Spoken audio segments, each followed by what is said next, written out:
Hey, everybody. Welcome to the Jim Master Show Live. So cool to see everybody here. How's everybody doing? Hope you guys are doing well. It is, but would you believe it's already Wednesday? I know when you have the holiday here in the United States, the holiday, of course, was Memorial Day on Monday. When you have the holiday, it just throws off the whole week. To me, I'm still operating like this is Tuesday, but it's already Wednesday of the week. Hump day, as they say. Jim Masters here, the Jim Masters Show Live, entertainment lifestyle talk show series that we have been doing for well over a year now. We surpassed the year mark, over 400 plus episodes day in and day out. And we've enjoyed every single second of the ride with all of you. If you're just joining us for the very first time, hey, we welcome you to the party. This is a party that we have 7 p.m. Eastern, 4 p.m. Pacific live 7 days a week. Sometimes we do extra shows too on the weekend. We'll do an earlier show with those who are maybe overseas, guests and artists and other folks that we're chatting with who are overseas. We'll welcome them a little bit earlier, so it's not too late for their fans and family and friends and followers.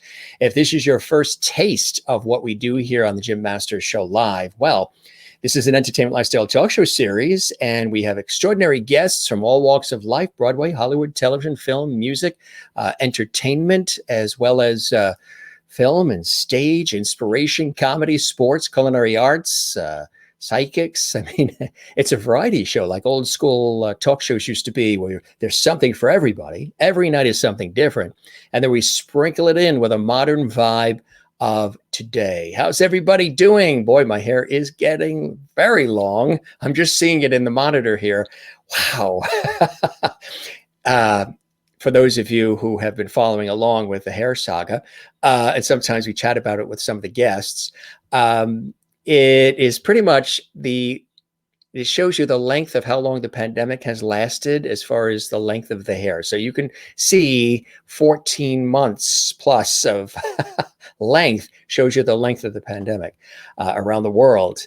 And fortunately, there's light at the end of the tunnel, and places are starting to open, and we're double vaxxed and relaxed, as my great friend, tennis star and ESPN commentator Patrick McEnroe said when he was a guest on the show. He says, "I'm vaxxed and relaxed." So are we. How's everybody doing? We've got an evening of great conversation, great music, with a terrific friend, actually. And I will give you a little clue. My guest, Lance McVICKAR, is the husband of Annabella. Do you remember when Anna, the brilliant opera star, beautiful soprano vocalist, she was a guest on the show. And Lance did a bang up job making sure everything from the sound and everything, lighting, was perfect for Anna. Well, he's a professional audio engineer and videographer, a guitarist, a musician, a songwriter, and so much more.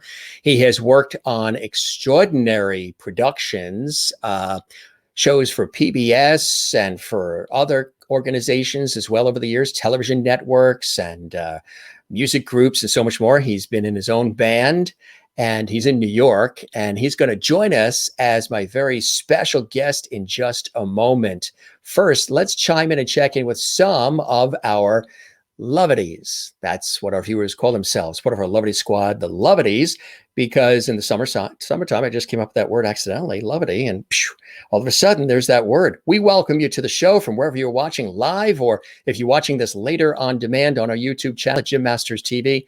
Thank you very, very much. We do welcome you and invite you, and it really does help our show and our series to deliver great content 7 days a week for you. If you subscribe to the channel you're watching right now, which is our YouTube channel, Jim Masters TV, click the notification bell so you don't miss any of the amazing content we have. Literally 7 days a week we're doing this show, which is extraordinary considering I have a full-time day job or two in television and radio, and the balance sometimes gets to be a little dicey. But loving every second of it. And it's so good to see all of you from all around the United States, Canada, Europe, Asia, Africa, Australia, New Zealand, everywhere. Still waiting for somebody from the Arctic Circle and from Antarctica to tune in and become a Lovity viewer. Hello, Lovities all around the world. We, of course, say tell your friends about our show, as well as subscribe to our YouTube channel. Mona is here. Mona says, hi, welcome. Lance to Lovity Hall. I already told Lance. Lance already knew about the whole Lovity thing because Anna was on, and Anna's a Lovity. Lance is now a Lovity. It's a cool thing. Our world could certainly use more of that, right? Good to see you, Mona, in Louisiana. We're still using those spiced rubs that you sent to us from Louisiana, which we still thank you for, Mona. Delicious. We put it on some chicken. We put it on some chops the other night. Wow, really good. From South America and Brazil, Carla's here. Hello, Jim and gang, ready for the show tonight. Good to see you as well, Carla. We love when you're here. Denise is watching. Hi, Jim and my Lovity family. Good to see you, Denise, part of the Lovity squad, as is Merlin. Merlin is one of the veteran Lovity squad members. Good evening, Jim and all Lovities, reporting in live from Ontario, Canada. Juanita, another veteran Lovity. Hello, Jim and Lovity squad, part of our Troupities. That's the next level. Juanita is in South Africa. She's here all the time, and we love when she's here. And Merlin is welcoming Lance to Lovity Hall. He's got a really cool setup, too. You'll see it in just a second. Mary Bishop is here from Florida. Hello, Jim and Lovity buddies. Love that. Love all this kindness and friendship that is here. Maureen is here from Arizona. Hey, hello, friends. I made it. I was worried. Another crazy day in the trenches. Works in the medical field in the hospitals in Arizona, and she zips home all the time. Never misses our show. Kathy Short. Good evening, Jim and Lovities. So nice to be here tonight. So nice to have you here tonight, Kathy. Reporting in live from Cleveland, Ohio, USA, and all the others that are chiming in, like Sherry Larson is here. Good to see you, Sherry. Welcome to the show. We love it. All these comments coming in here. And Jane, who's watching us live in Sweden as well, one of our Lovities, one of our newer Lovities. Love your hair. Keep it, with capitalization of keep. Keep it that way. Okay, we are for now, until somebody says, I'm going to pay you $75,000 to be in this production. You got to cut the hair. Then I might have to think about it, or tie it back, or stick it in a turtleneck like I did on a TV shoot in December. Hi, Jim and all Lovities, to Jane. And yes, it's National ALS Day as well. Absolutely. Thank you for remembering that. Kathleen is here from New York City. Hi, everyone. Hi, Jim. I'm all vaxxed. So far, very tired. Yeah, you'll get a little tired, but I think you'll do well. And congratulations on that, my friend. Really, congratulations. I'm happy for you. So soon we'll be able to get together in the big city and paint the town red again. I'm so excited again to have my special guest, Lance McVickar, here. We get a chance to chat about similar things because he's worked in television and, radio, media, broadcast, production, just these elements that we're all involved in. And it really is cool stuff.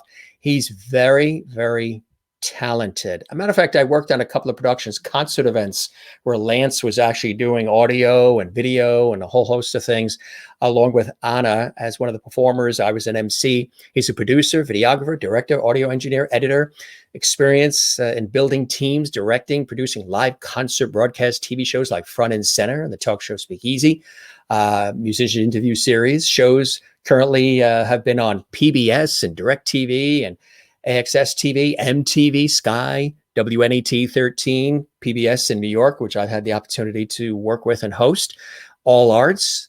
Also, he does much more in terms of really the meat and potatoes of it all. He hires crews, helps renting gear, building teams on shoots, and he's in charge of projects from pre-production to shoot, post-production, and so much more. He does audio mixing, editing, color correction, you name it. He's been used for multiple projects with tight deadlines. Projects for Gary Clark Jr., Shawn Mendes, Roger Waters, Train, Beth Hart, Sheryl Crow, Jennifer Nettles, Cheap Trick, and many, many others. He himself is also a prolific musician and songwriter as well. He's in a band, and a matter of fact, they're going to be performing soon. He may we have some music for you tonight, and he might even surprise us with something on his guitar as well. He is live and direct in New York. Let's welcome my great friend Lance McVickar to the show tonight. Hey, Lance, welcome to the show. It's good to have you here, my friend. How are you? Hey, Jim. How's it going? Good to see you. Good to see you as well. Everything is going well. You and Anna, everybody doing all right? The family? Everything's good. Yep, they're out for a walk right now. It's always nice to take a walk down by the river in Piermont. Yes, absolutely. Last night, beautiful sunsets. I took some Mm, pictures of Victoria, and it was just unbelievably gorgeous. Gorgeous I pictures. yeah, I tell you. So you like to do photography as well, huh? Yeah, yeah, definitely into photography. Yeah, me too. And I sort of started with a just a little Nikon camera, and that's how I got into video. It was sort of a slow process from that, and then shooting shows at the Iridium in New York City. Just gonna dial me up a Joy little bit. Lorenzo is here from Brooklyn, New York. She says, good evening. Hope you're doing well with your grandson, Connor, Joy, and Christine Clifton in North Carolina. Hello, Jim and all. Welcome, songwriter Lance, to the show tonight. And Crystal's in Connecticut. Hi, Lance. Welcome to Loveity Hall. Kathleen in New York. Welcome, Lance. Claudia says, hello, Jim and Lovety's. Claudia is here. And Juanita in South Africa says, welcome to the show. Lance, here's how all that Loveity wave I was telling you about, Lance, which is Very really nice, very cool. nice. Thank you, folks. Thanks for inviting me in. Good to Mary be here. Bishop, hello, Lance, and welcome. Max Sound Solutions, which is your company. We'll be talking That's about my that. company. Yeah. Yeah. Thanks all. Denise says, welcome, Lance. And Maureen, who works in healthcare in Arizona, says, hello, Lance. Wonderful to have you join us this evening as Jim's special guest. Let's get this party started. Jane, watching in Sweden, says, welcome, Lance. And Kathy Short says, welcome, Lance. Nice to have you on the show. And let's see, Susie Swerble says, Lance. You know, Susie? Susie. Yeah. Yes. We were next door neighbors up in Tuxedo Park years ago, and we've stayed in touch. Ah. Yeah, Well, yeah. welcome, Good Susie. friend. Hope you subscribe to our YouTube channel, Jim Masters TV. We would love, love, love that.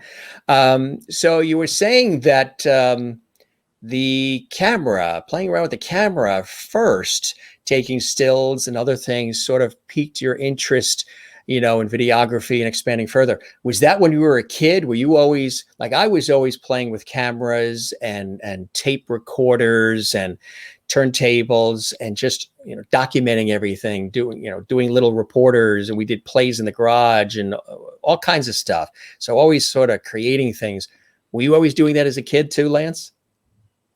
I started more with music, playing guitar, and then in high school, I had a camera, just a black and white film camera, and they had a dark room, so I got into that there.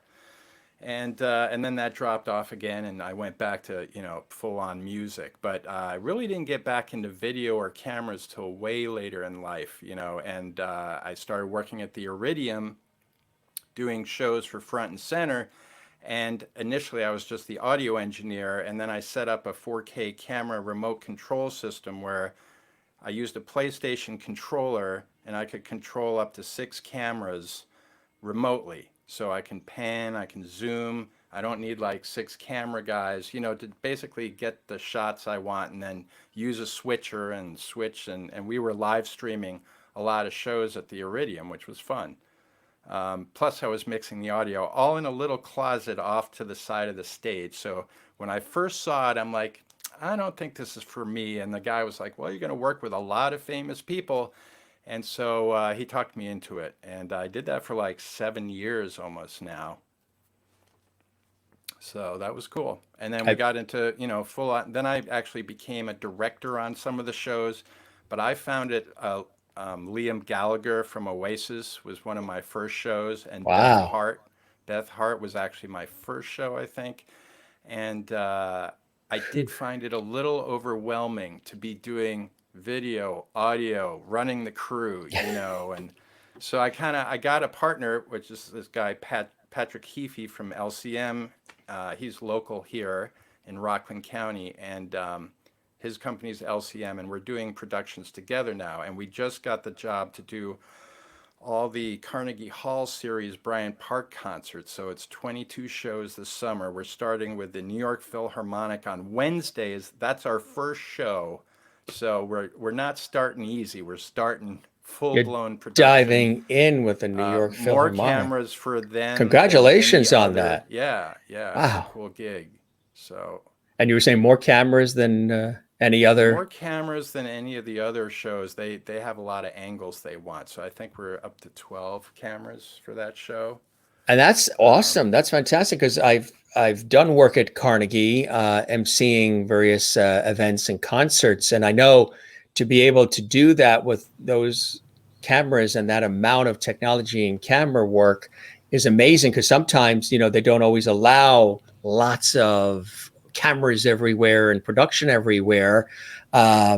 So that's cool that that's going to work out that way. That's going to be amazing. So they're going to, are they going to film it and air it later, or are they streaming it?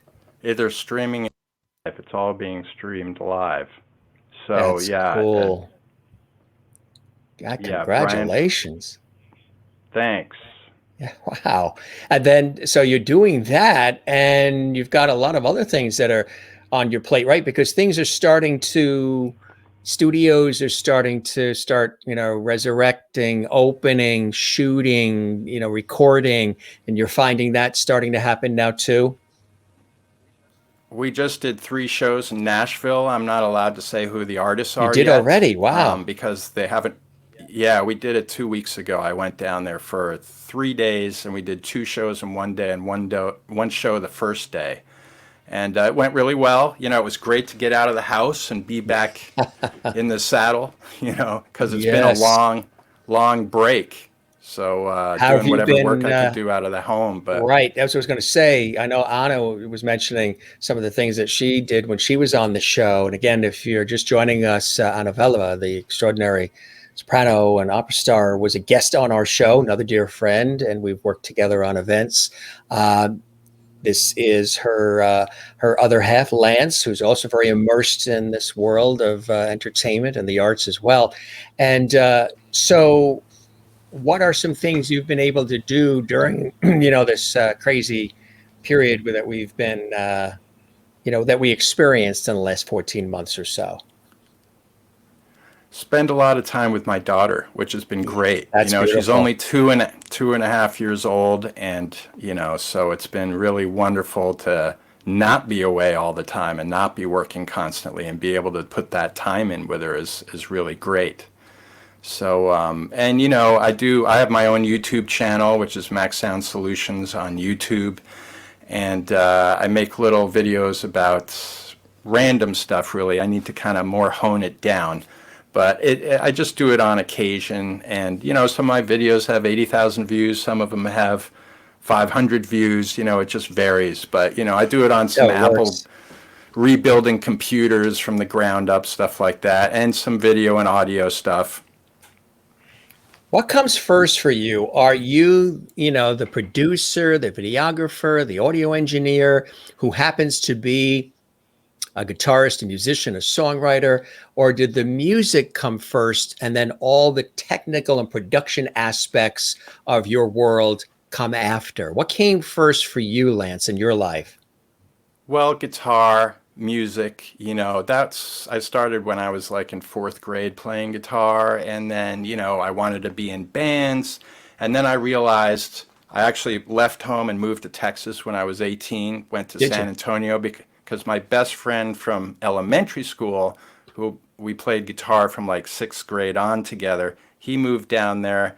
I had gone to prep school in New York, and I'm like, I didn't want to go to college. I just wanted to play music. So I basically got a suitcase and a little bit of money in my wallet and took a bus to San Antonio and played in bands down there for 2 years with my best friend. And then that band ended, and I joined another band and played for about another year in sort of the new wave punk rock scene of San Antonio, which you wouldn't think would be like a big thing down there, but All you had right. your country western, you had your heavy metal, and then you had the punk rock was on this big surgence, and we got to play all the bars. It was really fun. It was really crazy. It was really hot. Yeah. San Antonio's like crazy hot. Yeah. Yeah. And after 2 years, I moved back to New York. But that's sort of where I cut my teeth playing in bands. And then, my second band, I played a solo on their 245s. They were called the Vamps, and they needed a lead guitarist. So I just sat in and played on their 4 songs that they recorded in a studio, and I really liked that experience. I was really into that. And so when I got back to New York, I started another band, and I'm like, how am I going to survive? Because, you go play at the Bitter End or Kenny's Castaways or CBGB's, all these clubs we played at, and you don't make any money, and you got to pay your tolls, you got to pay your parking, you got to get in and out of the city because none of us lived in the city. So to keep that going, I'm like, I got to do something else. And and I had a job, and then I got on unemployment when I got laid off from that job. It was making little medical devices. And when that ended, a friend of mine, Susie, who's on here or was on here, Susie Swivel. Yeah. Susie. Yeah. Her sister told me that, I'm going to forget the chain, but anyway, one of their relatives was married to someone who owned a recording studio in the city. And I'm actually doing a documentary on this studio now because it was such a tight-knit little family, and it's where a lot of people went from nobodies to, branching out and really making careers out of it. Susie's here. Was called, yeah, she's there. His name was Joel Greenbaum. He was the owner, and his wife was a cousin of, or a sister of Susie's mother. Do I have that right, Susie? So Check in, Susie. I became What's an the studio? apprentice.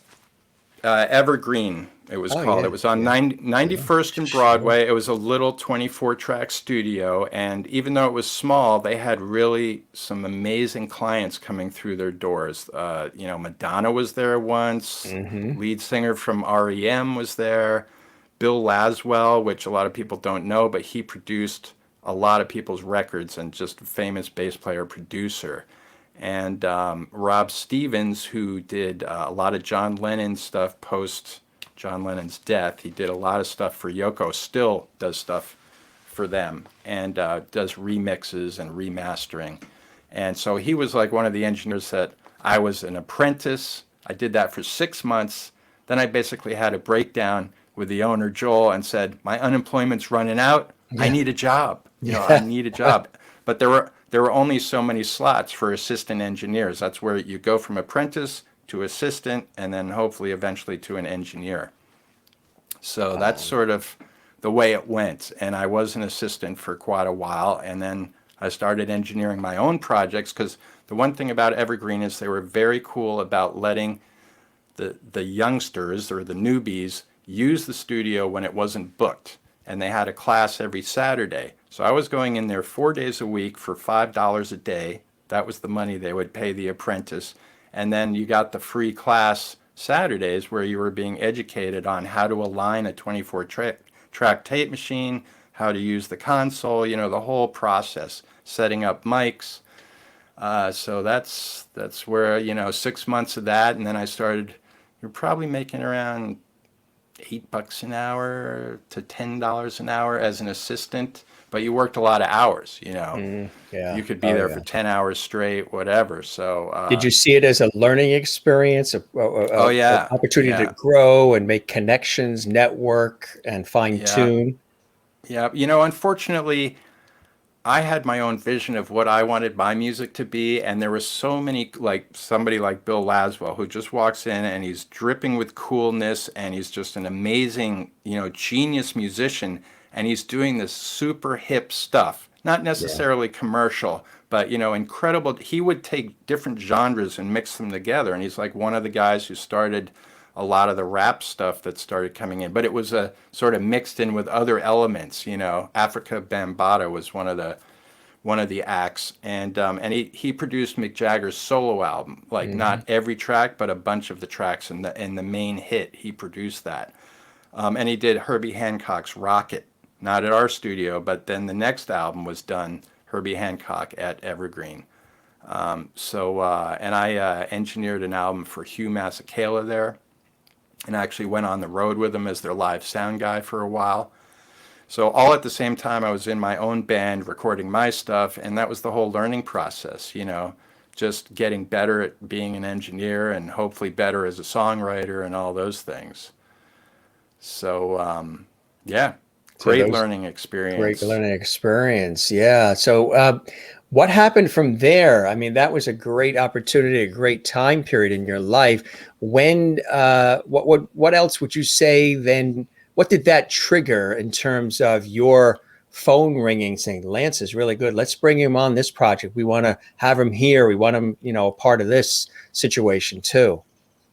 Well, I got pulled out of Evergreen by two producers basically. They really started to like what I was doing. And I got to say I was still very green, so they kind of took a chance on me. They were already very established songwriters, Lottie Golden and Tommy Farragher are their names. And they were a songwriting team that was signed to MCA Publishing. So they were basically on salary to write songs for artists and sometimes produce artists. And I don't know if you can see it, but I have a gold record back here, and that's the Jetz Magic album, and that's one of the albums that I did with them. So they kind of pulled me out of Evergreen, and we did probably about 8 different records together over like a 3-year period. They wrote Taylor Dayne's biggest hit, With Every Beat of My Heart, with Arthur Baker. I engineered the demo that then went over to Taylor Dayne's camp, and then that became a big hit. So they were together probably they got married. So, sometimes those things work and sometimes they don't, and eventually they got divorced. So, that kind of ended our relationship, when that all kind of wasn't working out as well. So, I've had lots of ups and downs. You're doing a great record one day, and then you got nothing on your plate, and you got to go re-find yourself. Yeah. So I worked at a lot of different studios in the city. Soundtracks is another one where I was assisting while I was at Evergreen, because they had what's called an SSL console, and at that time, that was the thing you needed to get your hands on, and it had computerized automation, which Evergreen didn't have that, and that's what all the big guys were mixing on. Right. So I went down there, and that was even tougher commute because I was going down to 21st and Park Avenue from Tuxedo. I Hmm. still lived in Tuxedo. I should have moved to the city, but the rents were just crazy, and I was like, couldn't afford to. So I just was always doing that brutal commute, at 4 in the morning, driving up the Palisades Parkway onto the thruway back up to Tuxedo. I did that for a long time. And you still And have hair on your head too. it's still sort After of doing there, after doing that drive. uh, and I'm 60, so that was a long time ago. No way. Yeah, No yeah. way. God. I'm I was born in Whatever 1960 and I'm toothpaste you're 60. using, I want some. It's working. It's working. That is But funny. so at the same time, when I was living in Tuxedo, and I broke up with a girlfriend and I moved into Susie. She's on here still. Her family helped me out a lot. Her mother was very nice. They were moving out of the house, and she said, "You can stay in our house to make your transition." So I stayed in their house for like a month, and then I moved to Nyack. And that's when the Horseshoe Road In-On formed, which was I won't say it, it was my most successful band, but we had limited success. We won the Best Unsigned Band of 1989. for our demo that we made at Evergreen. And Lou Reed gave us our award. And, Debbie Gibson was like the pop Yeah. artist of the year. So she got like, and it was basically a New York Grammys. They had it at the Beacon Theater. The Ramones played. Oh, yeah. Brenda K-Star played, which was another artist I worked with Tommy and Lottie. So that was very cool. And we thought we were going to get a record deal. And, maybe in the long run, it's probably better that we didn't, because I think one of us wouldn't be around anymore if we had gotten that successful, Yeah. because we were already sort of a train wreck. So, Right. to Yes. take it to the next level, I don't know. It would have been troublesome. Hey, look what I have. A couple of step back in time #TBT photos here. Look at this. Oh my God, that's my Yeah. first band, Q, in Texas. And the guy behind me is right behind me is Trey Gunn, and he went on to play with Robert Fripp and King Crimson Wow. for many years. Robert Fripp. He was in Robert Fripp's guitar school, and then he just kept moving up the ladder, and he became a member of King Crimson. And he played on the album Thrack and a bunch of live stuff, toured with them. So he's still very successful. He's still gigging all over the world, and he plays war guitar. Wow. Now there's the horse. And see what Susie says? Don't be What shy. did The she Horse say? was the best band. Yes, well, we're still playing reunions once a year, which is brutal because I'm not playing much, so to relearn all the songs we played, But we've been Yeah. doing that we've been doing reunions 4 times. We were a band for 5 years. There we are again. Mm-hmm. And so we were in our. How'd you I'm like guys all get third- together? How'd you meet? How'd that collaboration happen? The guy with the long hair. Which And one? the pouty face. Yeah. The guy with the long hair and the pouty face that's kind of hunched over, that's Joel. Oh, And yeah. Joel's like Joel's a dear friend. And he and I actually went to Tuxedo Park School together. And he grew up in Suffern. So he was playing in a band with the drummer, who's the mean looking guy in the middle with the tattoos.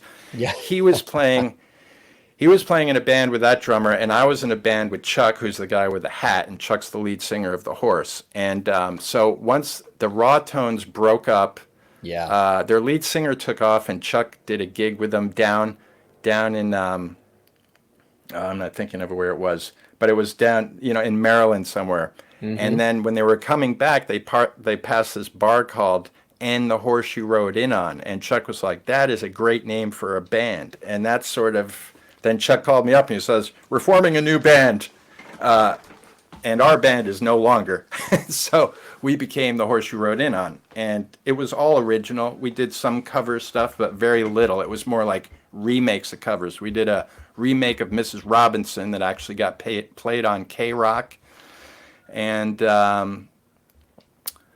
what else did we do? Well, we put out our own album, and we won the New York Best Unsigned Band, and the Jetz Management, the guy I got a gold record for, he was actually shopping us around the labels, but they weren't getting us, Yeah. And if you listen to our record, we were really a live, gotta see us live type of band, So we had a Yeah. big following. We played in Nyack at Cheers, and we used to pack that place, which was a pretty decent feat for original. If you're playing covers, sure, you're going to have a big crowd, but to play original music and build a big audience, that's a whole nother thing.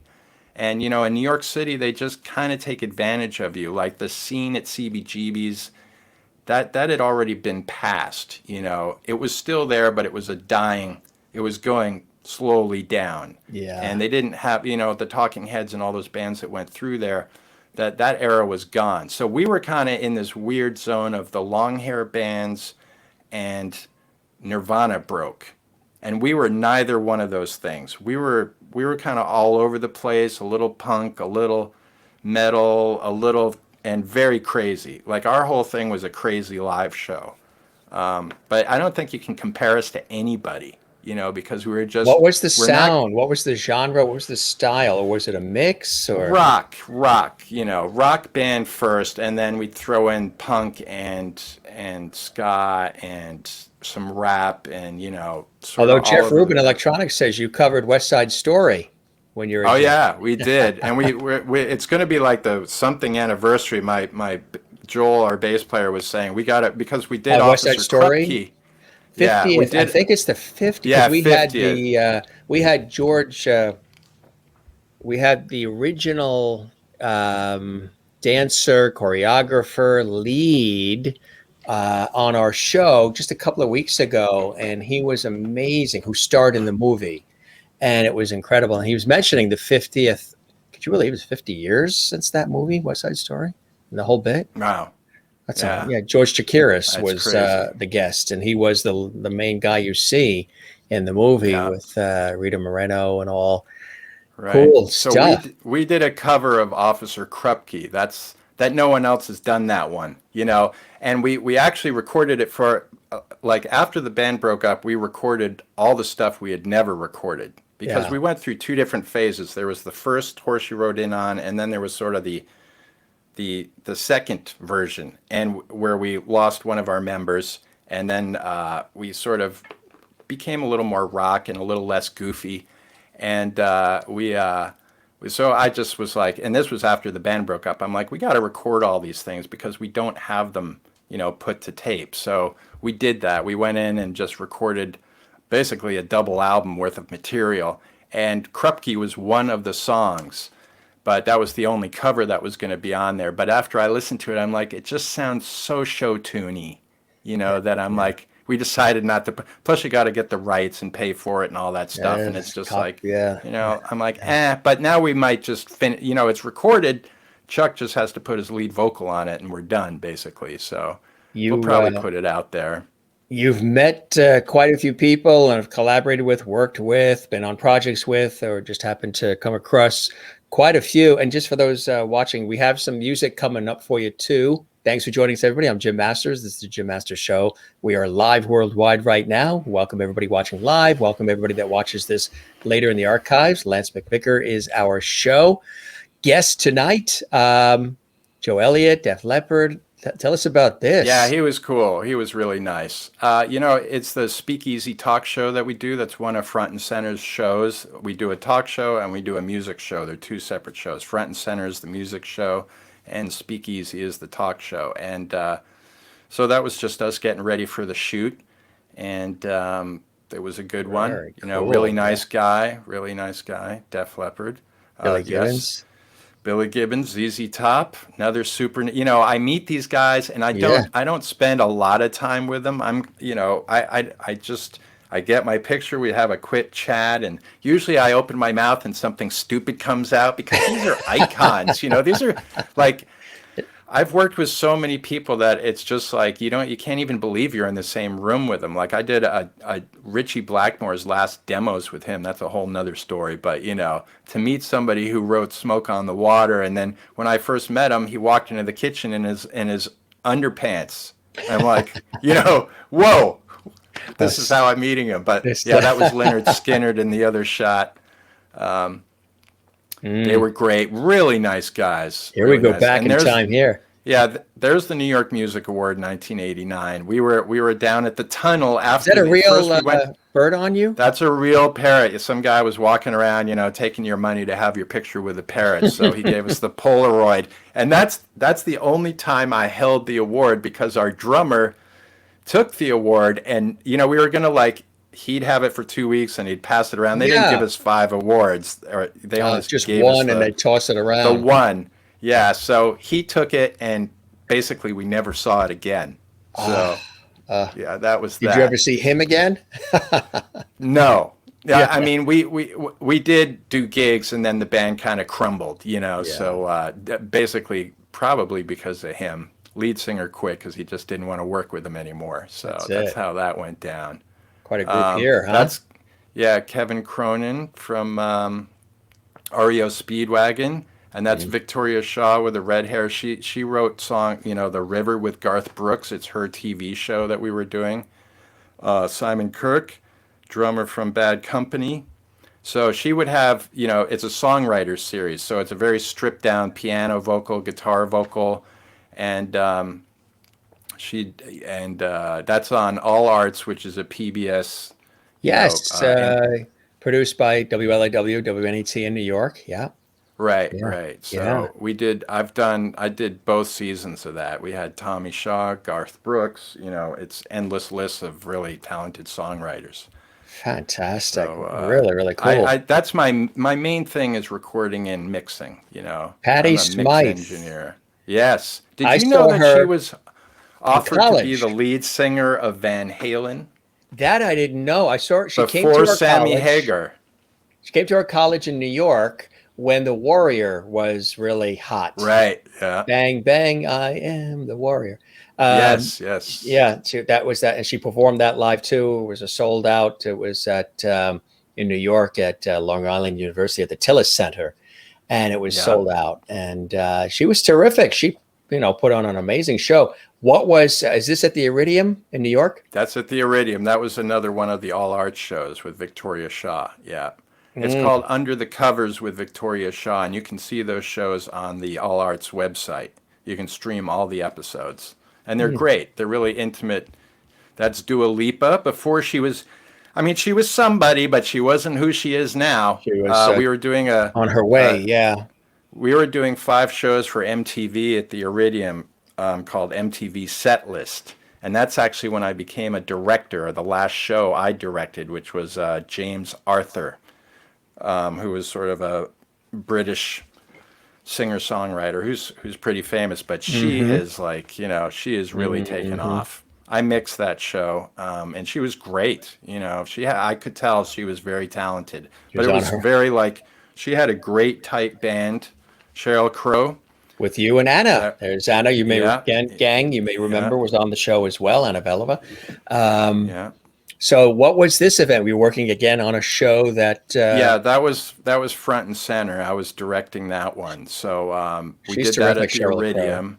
Yeah, she's Yeah. great, and she was really nice. And so Yeah. we did that one at the Iridium, and she had to record 56 tracks, and I'm like, how am I gonna get? Wow.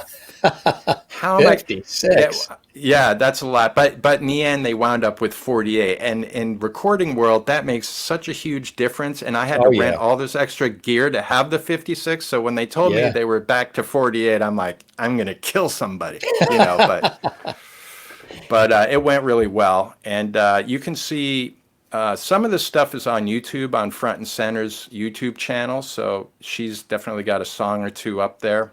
Yeah. It's And fantastic. Just yeah. fantastic personality too. Sean Lennon, matter of fact, he also came to our college in New York as well, right around the same time as Patty Smythe. And there you are, not only with Sean Lennon, but that's Lenny Kravitz, right?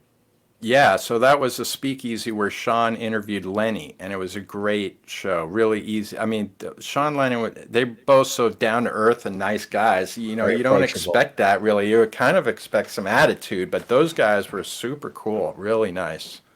And you remember Lenny Kravitz's mother starred in a very popular Yeah. Norman Oh Lear yeah. TV series. She was on The Yeah, Jeffersons, that's right. And he the talks about that Willises. quite a bit. Yeah, Yeah, she quite a was bit. the Willises, the neighbors upstairs. Nile Rodgers and gang. Tell us about this one. This is a cool shot. Yeah. So Nile Rodgers, we were actually going to. I also directed. Did I direct this one? Yeah, I did because he kind of got on my case because I wasn't prepared. He had done like this show at Joe's Pub where it was all produced, and I thought that's what we were filming. That's what I was told we were filming. And then one day before our show, he goes, "Well, your director has to tell me everything he wants me to do." Mm, And I'm like, mm. what I normally do is set up cameras and hit record. I don't Right. tell Yeah. people Yes. what they're going to say or Yeah. what they're going to play or what the whole thing is about. Usually That's it's an their job. interview. Yeah. Right. But this was sort of a hybrid show between Front and Center and Speakeasy. So it was Hmm. kind of like nobody really knew what it was going to be. It turned out great in the end, and it also was about the Songwriters Hall of Fame, and he Hmm. had just gotten the inducted into that. I hope These I are used great that right word. backstories you're sharing with us here, Oh yeah, and Lance. that's Don Maggi. He is the producer of Front and Center, and and Speakeasy. It's his show, and Yeah. he's a great guy. And without him, none of this would have ever happened. So Yeah. he's the guy who knows everybody. I mean, he knows everyone in the music business. And he used to Everybody. work Yeah. for Ron Delsner when he was younger. Oh yeah. So and then he worked as a marketing guy, and so it's his show. And we're going into our eighth season, I guess, with this next Incredible. round. So Incredible. it's cool. It's cool. You and Anna at the Grammys, right? There we are at the Grammys. Funny story is that we get into the Grammys because Anna actually knew the president of the Grammys after meeting him at the Songwriters Hall of Fame because her Hmm. friend was involved with that. So she went down to one of those nights, and I said, you got to get us into the Grammys because it's in New York this year, and that's whatever 3 years ago now. That's right. So Was it Radio City Music Hall when they yeah, did it? Yeah. or was it? No, it was at the Garden. Was it at the Garden? It was at the smaller room at the Garden. Was it? Yeah, it wasn't Radio City. It was the smaller room at the Maybe the Garden. Tonys were at Radio Yeah, City, probably. yeah. Yeah. And then this is the after party, Nice. and what I didn't Looking know, dapper. what I didn't know is that it was like 2:30 in the morning already, right? And it seemed like things were slowing down. So I'm like, we got to get out of here. And Anna was like, I want to stay. This is fun. We're never going to do this again. I'm like, yeah, you're probably right about that. But I had to work the next day on a show. So I had a like 14-hour day ahead of me. So I'm like, you know what? We got to get out of here. So we're leaving. And in the background, I hear a Nile Rodgers song. I'm like, oh, they're playing Chic, but no, Nile Rodgers took to the stage and was playing. I'm like, oh my God, I can't believe we walked out on that. That's totally my fault. But, So you you know, guys did leave. we left, yeah. Because I thought it was just like, a CD playing or, So I I didn't guess, I didn't know it was, we were already way down the hall when I heard it. And I'm like, oh, that's Chic. yeah, But nobody had said, but you know what? It was yeah, on the invitation somewhere at the bottom that Nile right. Rodgers was We're gonna playing. And do it. I So never I saw that. guess on that evening, score one, Anna. Yes, Yeah, yes, that's it. yes, yes. Well, she got us in there in the first place, so Yes. definitely. Here's And a trip back in time at is it Toad Hall? yes, that's Toad Hall, which is in Sneden's Landing, a little igloo-shaped building with a pond, and I ran that studio for like 3 years. Jeff Rubin from Jeff Rubin Electronics, a buddy of mine who builds guitar pedals, he did his record there called Guitar God, and Hmm. which I co-produced. And Franco the Mountain, another local talent, did his record there. I mean, a lot of local guys did the Sylvester Brothers. I'm gonna forget somebody, but Yeah. a lot of and I mixed Richie Blackmore's demos there after we cut the demos up in Cold Spring in this mansion, which is just a whole nother story of my life. That was Yeah. 10 days of doing that with Richie and his band from the last Rainbow record, really. So for the But yeah, Toad Hall audience, was awesome. so your right hand is on one control panel, the left hand's on the left control panel. For the audience who might not be possibly as in tune with this sort of a setup, what is it that you're doing? There's various pieces of equipment there. Basically, my left hand is on the tape machine remote, Right, so I'm either right. rewinding or hitting fast forward, which nowadays you absolutely don't do anymore There's unless no you're in a more of that. studio that Yeah. that still has a vintage tape machine. I mean, Yeah, people still do use them, but it's hard to find tape and the it is. maintenance and everything.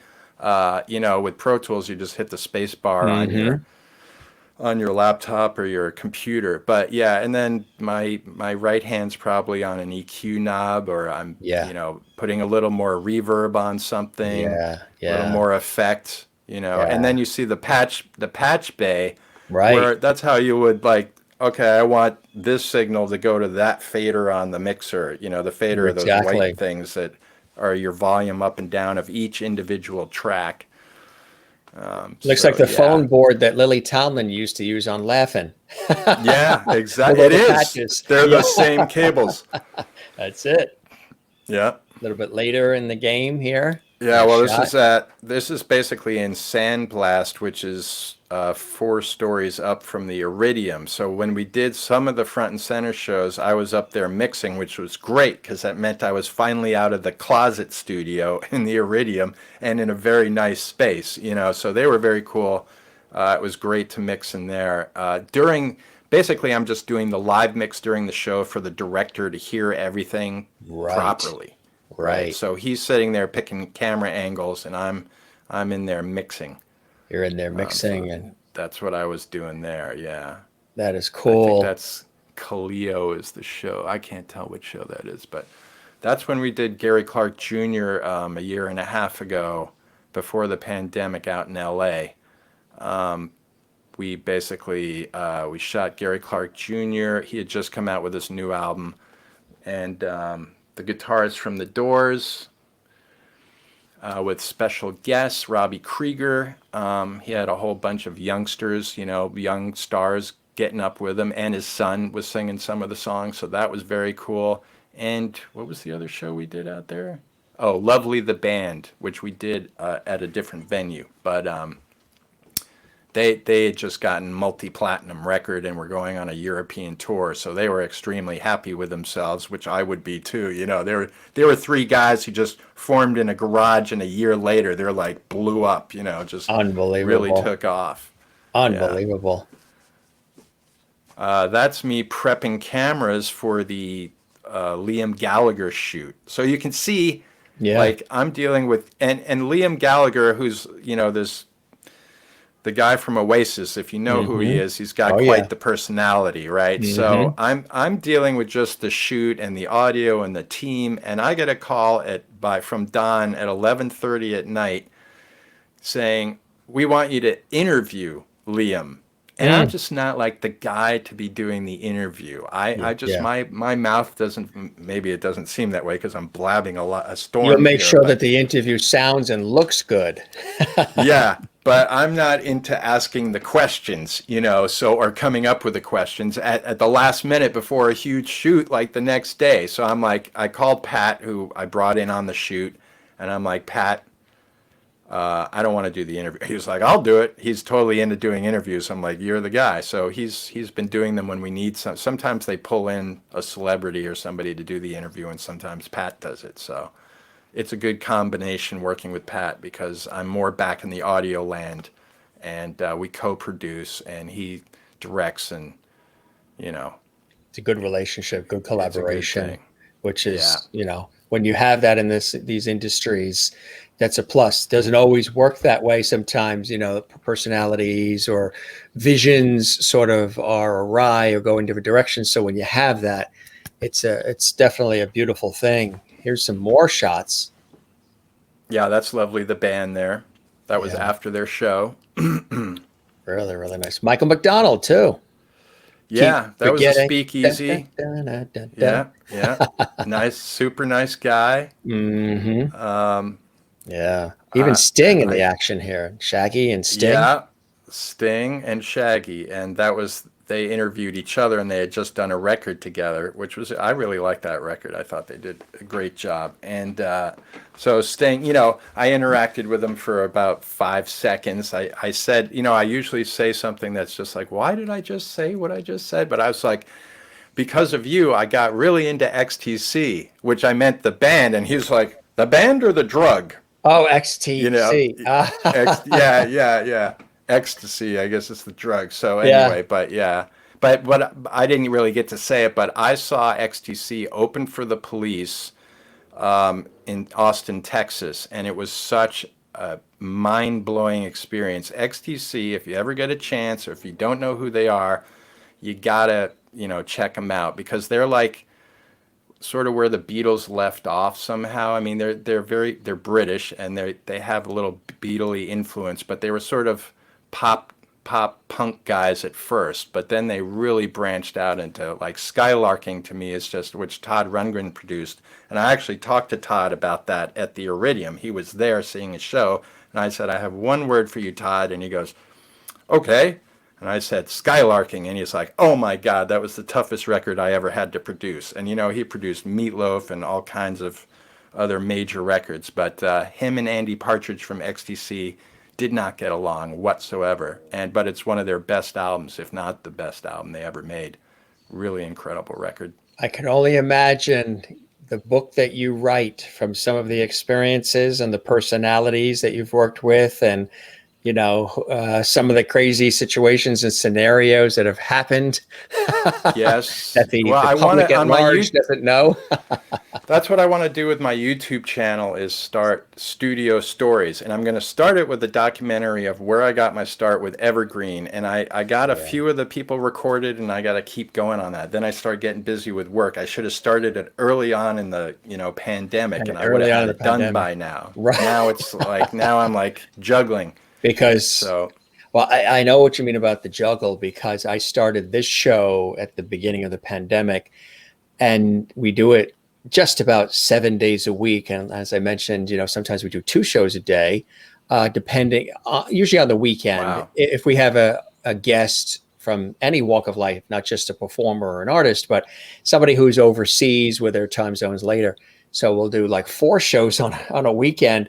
And it reminds me of all the years on iHeartRadio where it was weekends, 10 hours live. And I'm like, oh my God, I'm back to doing that again. Where during the pandemic, my work in television and radio has been consistent. There's a few things that did sort of pause, like shoots in Ireland and Texas and Florida, because there were no planes flying, but it was consistent. Now it's like, so we have that, which has always been there for all these years, because I do, as you know, I do stuff with public television. I do stuff with close-up television. I do a lifestyle travel show on CBS. I do all these various hats, different things in our industry. And then with all that, launched this fabulous monster a year ago. Yeah. And now sometimes it's like, holy cow. So last night, I went to bed at 5 a.m. What time did I go to bed the night before? 4 a.m. What time the night before? 4:30. Because the busyness of the day, and then the night show, this, and then you know how it is when you're doing something and you're in the zone and you're using all your energy. You can't just go right to bed after that. You have to sort of. It takes time. Unwind. That's why the drive home on the Palisades Parkway for me, which, sometimes you're in this thick fog and you can't see 2 feet in front of you, and a deer could just run out, but that's thankfully have never happened to me. But, that's always been an unwinder, to drive out of Manhattan. I get in my little car and I just start zooming up the West Side Highway. I'm like, I'm out of here, And then you hit the Palisades, and it's like no cars and just trees, and that's a little bit of an unwind. Although, what was that like in the winter? Whole other story. Well, I had a few interesting drives. I've had some near death experiences with driving in and out of the city. Slipping and sliding, and things jumping out at you. Well, or people I'll tell you one. I'm driving into the city, and it was when I was at Toad Hall, and I didn't have a working vehicle, so the owner sold me her little Samurai for like $1,000 or something, and that thing is it's a tin can. To put it nicely, it's got no weight whatsoever. You go across the George Washington Bridge, and it's just changing lanes practically on its own from the wind, It's doing its own thing. I'm getting off at 96th Street, and I hear this, and I have music on. I'm picking up a new interface. I'm all happy. It's a beautiful sunny day, and I'm hearing this screeching sound. I look in my rear view, and I'm like, what the hell is that? And there's a car sliding sideways. There's this sharp turn getting off 96th Street where you go under the West Side Highway. And basically this car is just power sliding, coming faster and faster towards me. And they missed me by just rotating around me, and then their front end went in front of me, slammed the huge stone wall, boom, boom, boom, 3 times around. Car is now totaled. I'm stopped, but somehow they missed me. It was like a miracle. And then I'm stopped now, and then I hear that sound again. And I'm like, what now? It was the police power sliding the same turn. They were chasing these guys, and they jumped out with their guns, and I'm in my tin can, and I'm hiding, looking under, please don't start shooting, because the bullet will go right through this thing. And they're like, okay, you can go. I'm like, that's it? I can go? I was just like, my heart's like, It was crazy. See, that was now, one of my. Now today, because this was probably pre, all this cell phone and dash cams and everything. If you had the dash cams and the video and all that, and you were recording it all, and you uploaded it anywhere, I would have made some money. It would have been millions, book deals, movies, interviews, viral. It would have gone viral. I would have made a few cents. Yes. The dash cam situation. Yeah, the on the scene eye reporter. Mm-hmm. That is funny. But that's quite a story, huh? So you've had a few things like that happen. Oh, yeah. Well, when you're driving out of the city that much, things happen. One time my little BMW I had, the accelerator stuck full on. So the engine's going, it's I've always a clutch been afraid car. of that happening. Yeah. And I was on the George Washington Bridge and something came loose and the accelerator just went full on. So I push in the clutch. I push in the clutch and the engine's just, full blast. And I'm like, what am I going to do? There's traffic. It was moving, but it wasn't moving that fast to be going like 100 miles an hour. So I just did the clutch, accelerator, let off the clutch, clutch, just grinding the clutch. And I got to the Palisades Parkway gas station, and there was a cop standing there, and I go by him, and my engine is just going, full on. And then I turn off the key, and I was like, had to get towed, and all that. That was another episode. So I've had a few of those. They'll be in the book. Yes, it'll be in the book. That is. Were you on the upper level or the lower level of the bridge, George Washington level. Bridge? Heading towards Jersey or towards the city? Towards Jersey, because I'm taking the Palisades Parkway to get off. Yeah. So you're in the far right lane that gets you off. Yeah. Well, yeah. Truck. So you're upper, so no trucks, fortunately, and all that, right? Well, there's trucks up there. Yeah. They still go on. They still go up. Oh yeah, they get the upper level, sure. Yeah. Supposedly, in fact, lower, maybe it's the lower level they don't do trucks. Is it? I thought it was upper because of the wind, maybe. The wind. No, there's always trucks on the upper level. Yeah. Well, they also go on the Merritt Parkway and the parkways, and then they get stuck in the low Taconic and Sawmill River, and then they get stuck in those little lower 1920s, 1930 overpasses. Here's another cool shot, my friend. Tony Levin and you.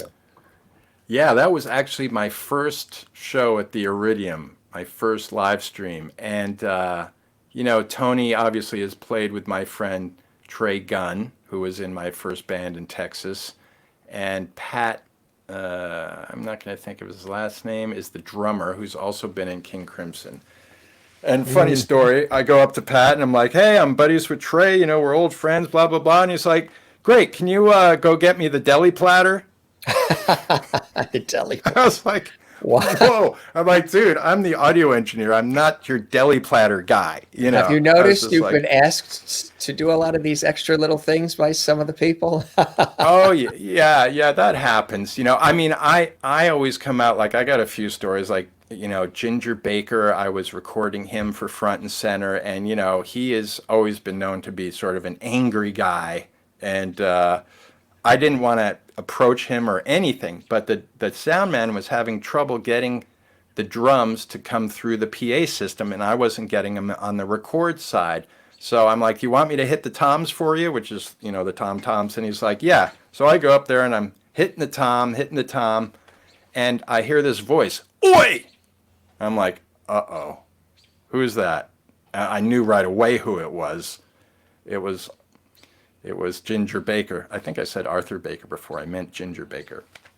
So Ginger slowly walks out up onto the stage, gets closer and closer to me, and he gets right in my face. And he had just punched the guy who made his documentary for him with his cane, like broke his nose with his cane right at the end of the making of the documentary. And I knew the story, and I'm like, wow, he's getting really close. And I went like this, hi. I didn't lean in and shake his hand, or I just said hi. He didn't know who I was, and he goes, don't touch my drums.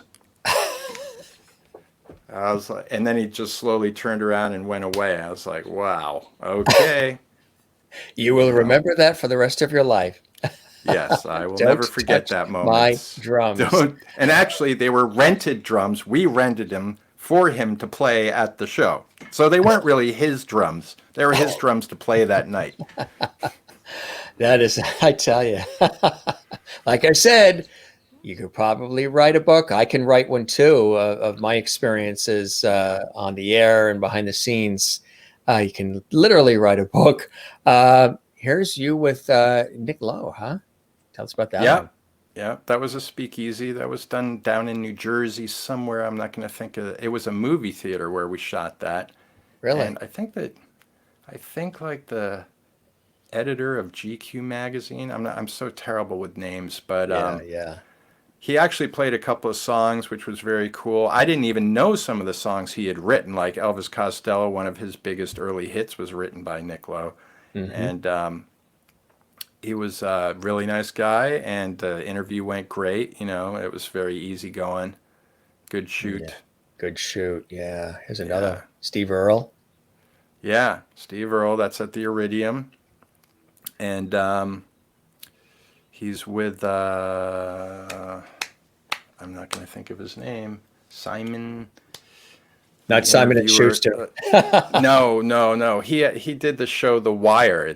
He's the producer, the writer. Yes. I'm blanking on his name, but that's his TV show, and he's the Steve Earle was in The Wire, so on some of the episodes. So that makes sense, right?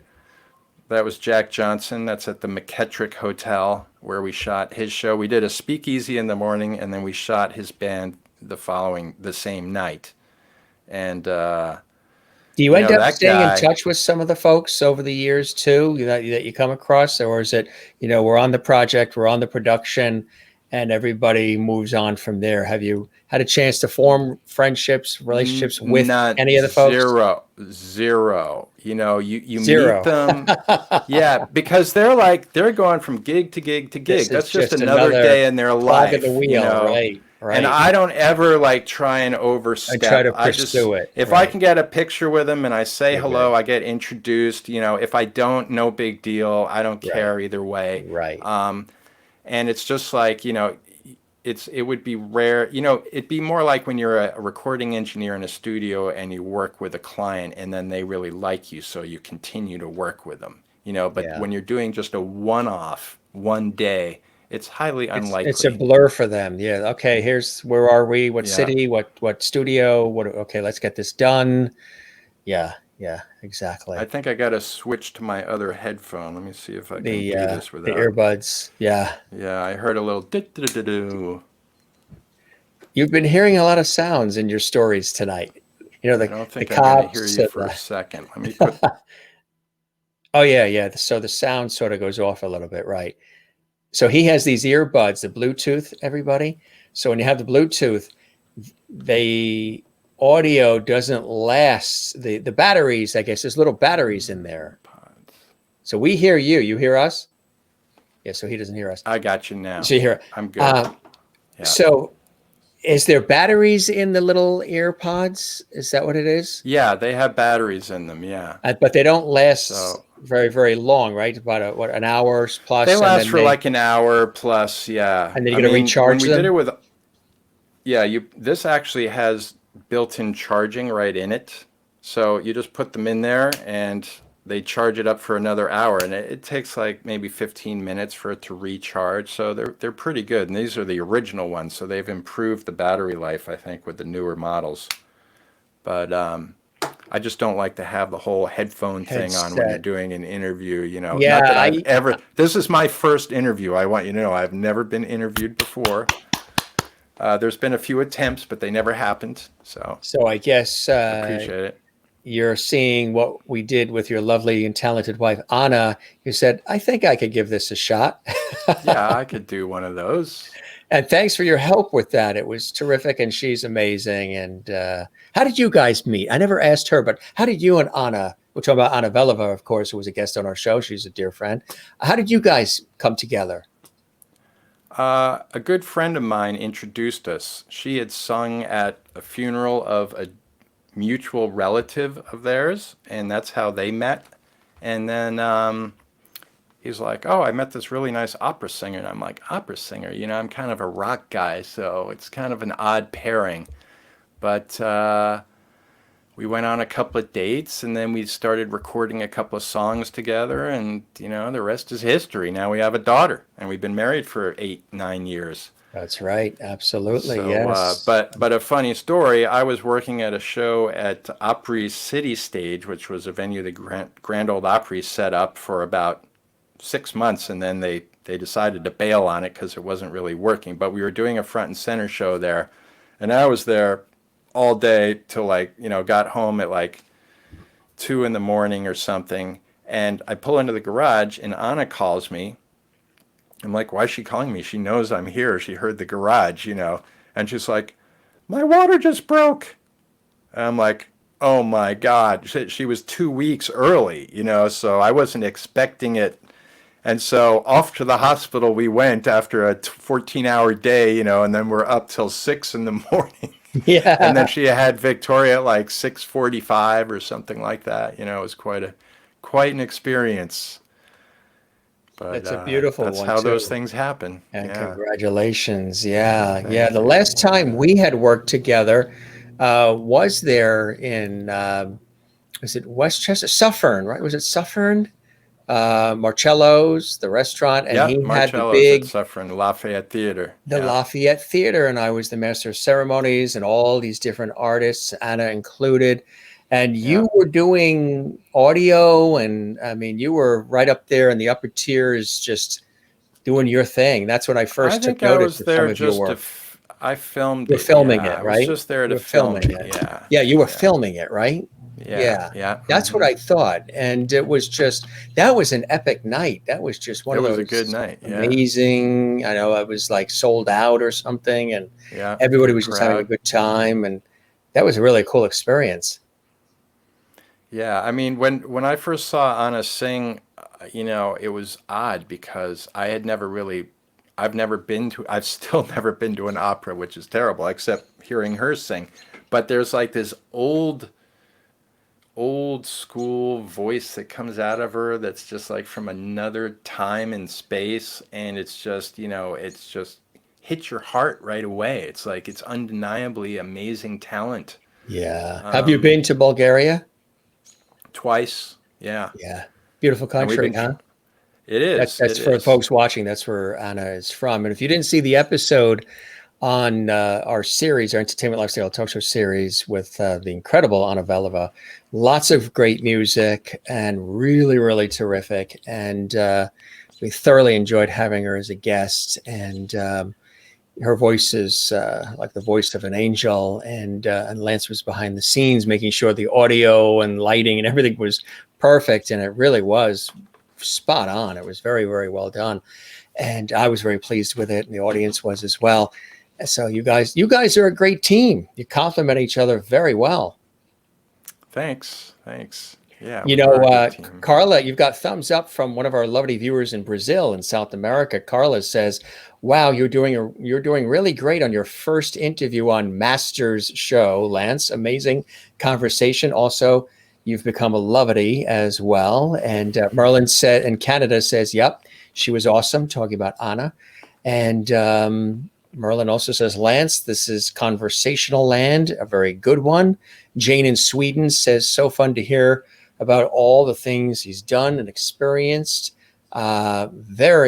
You are very interesting to listen to, Lance, as well." Juanita in South Africa, loving all the pictures and the stories. Kathleen in New York says, great photos as well. Cool stuff. Cool stuff.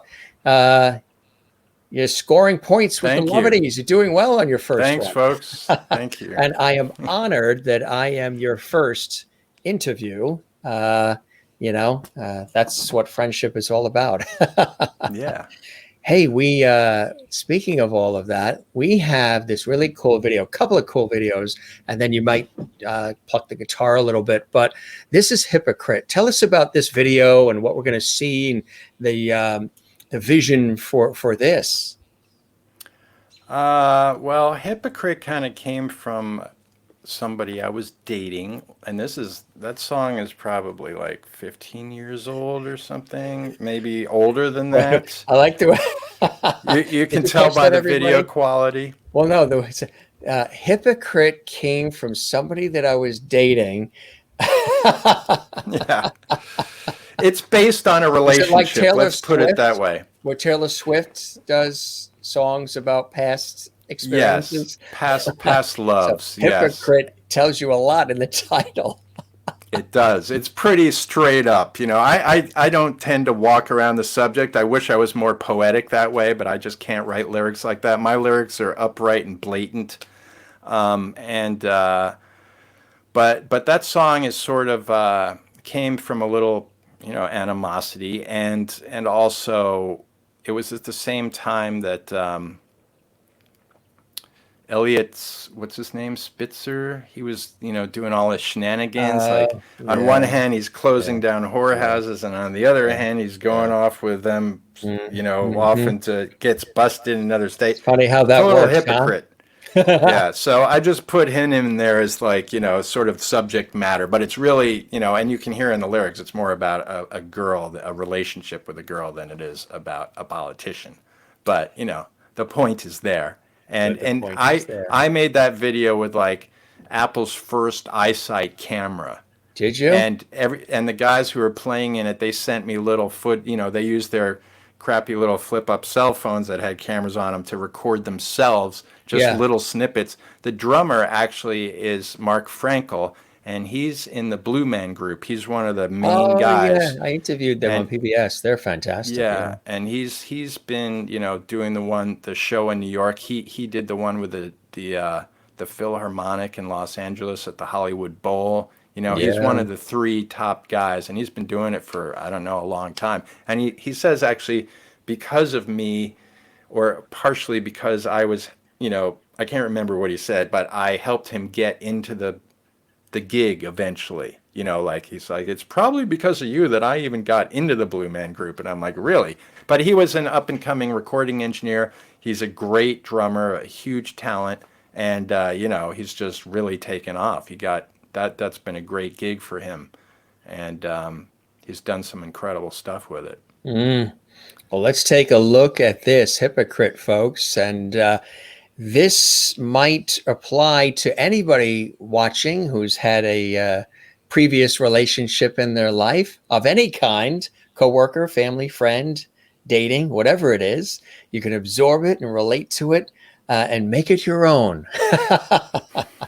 Here we go. It's a cool video. Very visual, too. Thanks. Lots of color. Hypocrite by McVICKAR. Here we go.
promise can happy when I'm on my knees.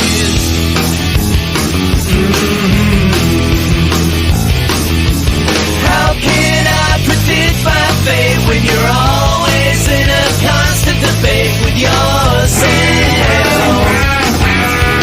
So that's why I'm calling you. You're a hypocrite. When will you decide? Hypocrite, contradicting yourself all the time. Late at night, I'm the guy in demand. Next day, you send me packing suitcase in hand.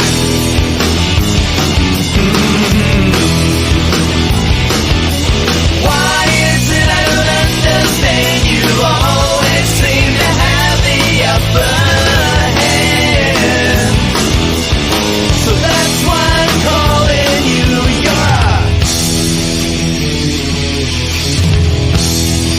Oh, what I'd really like to say, I can think of a few names for you. Look out! 'Cause here she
And of course, for the purposes of updating, maybe not the MySpace necessarily, but that is incredible. That is, and we're having a lot of I think I comments really coming in. struggled to get that on YouTube in stereo because that's so early in the YouTube days that they Right. were only doing mono. It was like a real struggle to be able to upload something in stereo, but I figured it out. But yeah, that's really dating me right there. 2008. That was My 2008. God. And it had such an unbelievable 60s, late 60s, early 70s vibe to it that you guys, Yeah. you captured with that. What took longer, the song or all that editing and color and production? I mean, they both were spot on. Unbelievable. Well, the song was recorded really quickly. We just walked in, like Mark Frankel. We've been a recording band. We've never played any gigs, and I'm actually releasing a record, McVICKAR very soon. I got 2 songs up on Spotify and Apple Music under McVICKAR now that those guys played on, and I'm going to be releasing a full album of the stuff we've done because I never released the stuff. You know, I was always just working on other people's projects and just never got around to it. I'm like, I got to get it up before, you know, before I'm gone from this world. But plus they're all older songs. But you know, I feel like I was at my musical best with those guys at the time I was doing it, writing wise. You know, and that song, we went into I had a studio called Audio Paint in the city that I worked at for about 10 years on the Upper West Side, and I recorded a lot of the songs there. I think I recorded that there. I recorded a couple at Toad Hall also, but that one was probably Audio Paint. And Mark would just walk in, I'd play him the song. He had never heard it before, and in 1 or 2 takes, it was a done deal. Then I just do my overdubs, and so that one was recorded really quickly. And usually the best stuff gets recorded fast. It's when you nitpick it to death. Yes. You know, yes. Oh my God, we've had these conversations with so many people. You know, when you overthink it, over edit it, overdo it, the juice, the original intent, the excitement just goes away. It's sometimes when people just come together and they grab instruments, and sometimes you just do it, or whatever it is in life, anything in life where you just go do it. Yeah. Case in point, we went on this real quick. We went on 2 Bermuda cruises through 2 different radio stations that I was on the air with. They were cruises with the on-air personality, Jim Masters, and the listeners. First one we did was not really as, you know, people could do whatever they want. We cruised to Bermuda, and it was beautiful, leaving out of New York Harbor. And, you know, there were times where we were all together as a group, you know, at dinner and a couple of other things. But generally, anybody could explore Bermuda and the island as much as they want, however they want, and do the excursions or just do nothings, you know, go swimming at Horseshoe Bay like we did, and Tobacco Bay and all the rest. But it wasn't like you have to be here at 2, then you got to do this at 3, you got to do this at 7, you got to do this at 9. The second time we did it on another radio station I was on, which was an iHeart radio station, it was the same thing, Jim Masters and the listeners. It was sold out. Everybody wanted to go. We had a fantastic time. But that one, we said, oh, okay, now that we've been there once, now we'll pick things to do, and we will book them, and we will have certain times to go.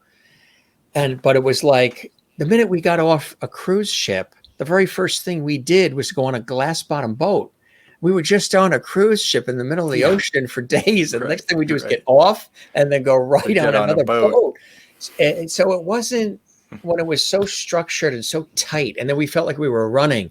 Oh no, that other thing starts at 4:00. We got to stop the enjoyment we're having here and leave the beach, leave whatever. And now we got to be at this other thing at 4:30 because we paid for that in advance and blah, blah, blah.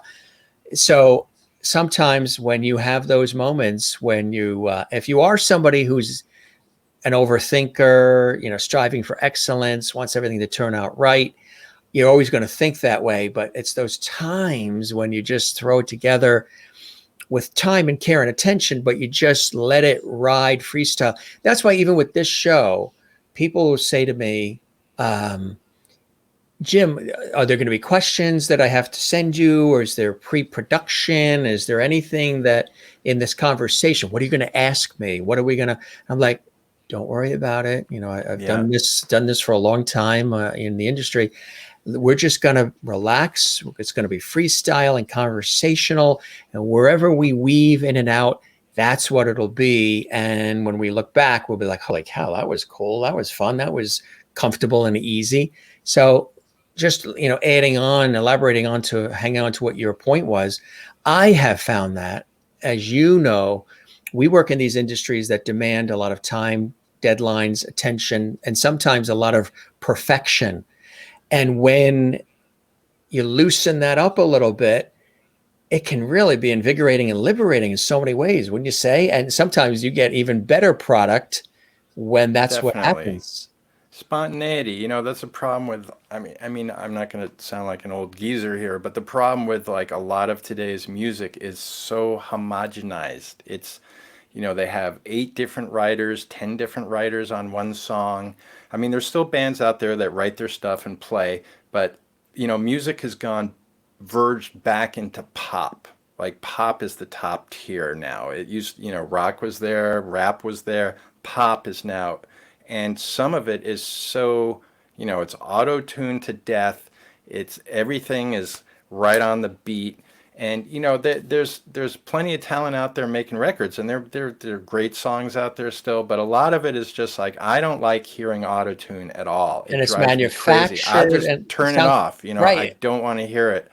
Yeah, and everything sounds the same sometimes. All the sounds Right. of the voices, you can't even say sometimes, depending. Right, you on who it can't is. tell the artists apart. Yeah. sometimes, you Oh, know. I didn't know that was her or him. And it's because it usually sounds the like same last one. producer with their same methodology of creating hits. You know, that's what the record labels want. They want, and they've been doing that. Think of the Grammys. Like, you see a Grammys, and then a year later, they have all these different artists. It's none of the same people. And where are those people that were last year, you know? And Right. it seems like they just, you know, they Yeah. used to do it in the 50s where, like, we just want that one hit out of you. A lot of and then, recycling. Yeah, just like you move know, on, one hit. Yeah.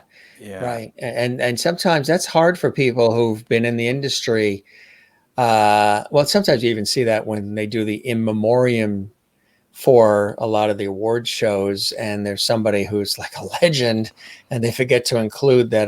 They didn't include that legend, and they include somebody who's hot today, but the legend that's been around for 70 years doesn't get included. And then you see the uproar about, why didn't you include this person who like Right. started the whole thing? And it's crazy. Yeah. You know what it is? Sometimes you just have to say, we need to take a trip, not just to Bermuda, but to the island of misfit toys.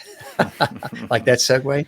Tell us about Yes, this video. very good. The Iridium. Well, this is the horse you rode in on. So here is this is the reunion gig we had before the pandemic, you know, maybe almost a year before. Yeah, I think it was a year before. So it was like 2018, maybe 2019, where we just got together for another one-off gig and, you know, put the band together. We had a few people join us that aren't in the core group.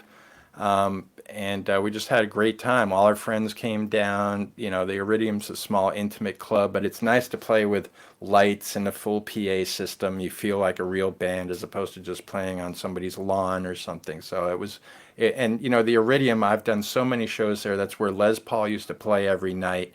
And all these incredible guitar players have, you know, played the Iridium. Anybody you can think of, really, from Jeff Beck to, you know, just all the greats have played there. Steve Vai, and it's like to be able to be a guitarist and just be on the stage and actually play music as opposed to just recording people. You know, it was so cool of the club to let me do that and book me, and we had a great time. It's just a really fun time. So now we're going to take you to New York So, City, yeah, this folks, is to the Iridium. The Island of Misfit Toys, which we wrote quite a while ago, and it's basically just about, you know, what it sounds like. It's Rudolph the Red-Nosed Reindeer story of the little island of misfit toys. Yeah. You know, modernized a bit and put with a real hard rock edge. So it's going to be interesting. Yes. Yeah, it's actually really, really cool. Here we go. We're taking you to New York City by way of video, and the Island of Misfit Toys. Here we go. So that is an awesome, awesome song about how we should all get along. And now we're going to do a song about how f***ed up this world is and how I am living on an island of misfit toys.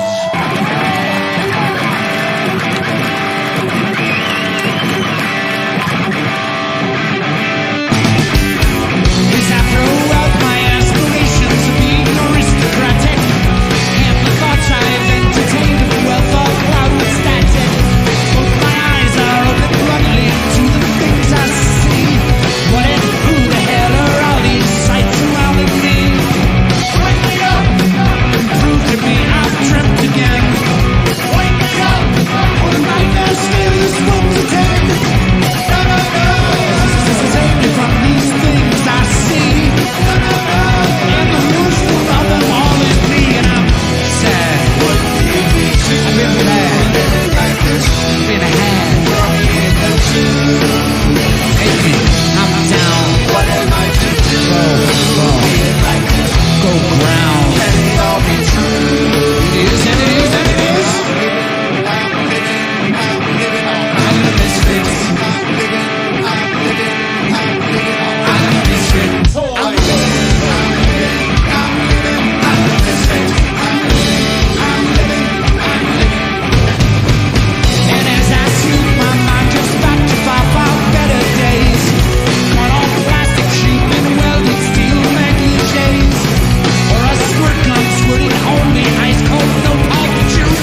Grateful Dead shows.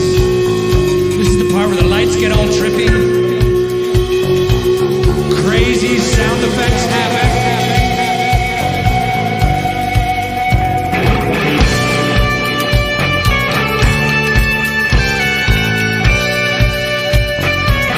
All of a sudden my arms are 19 feet long.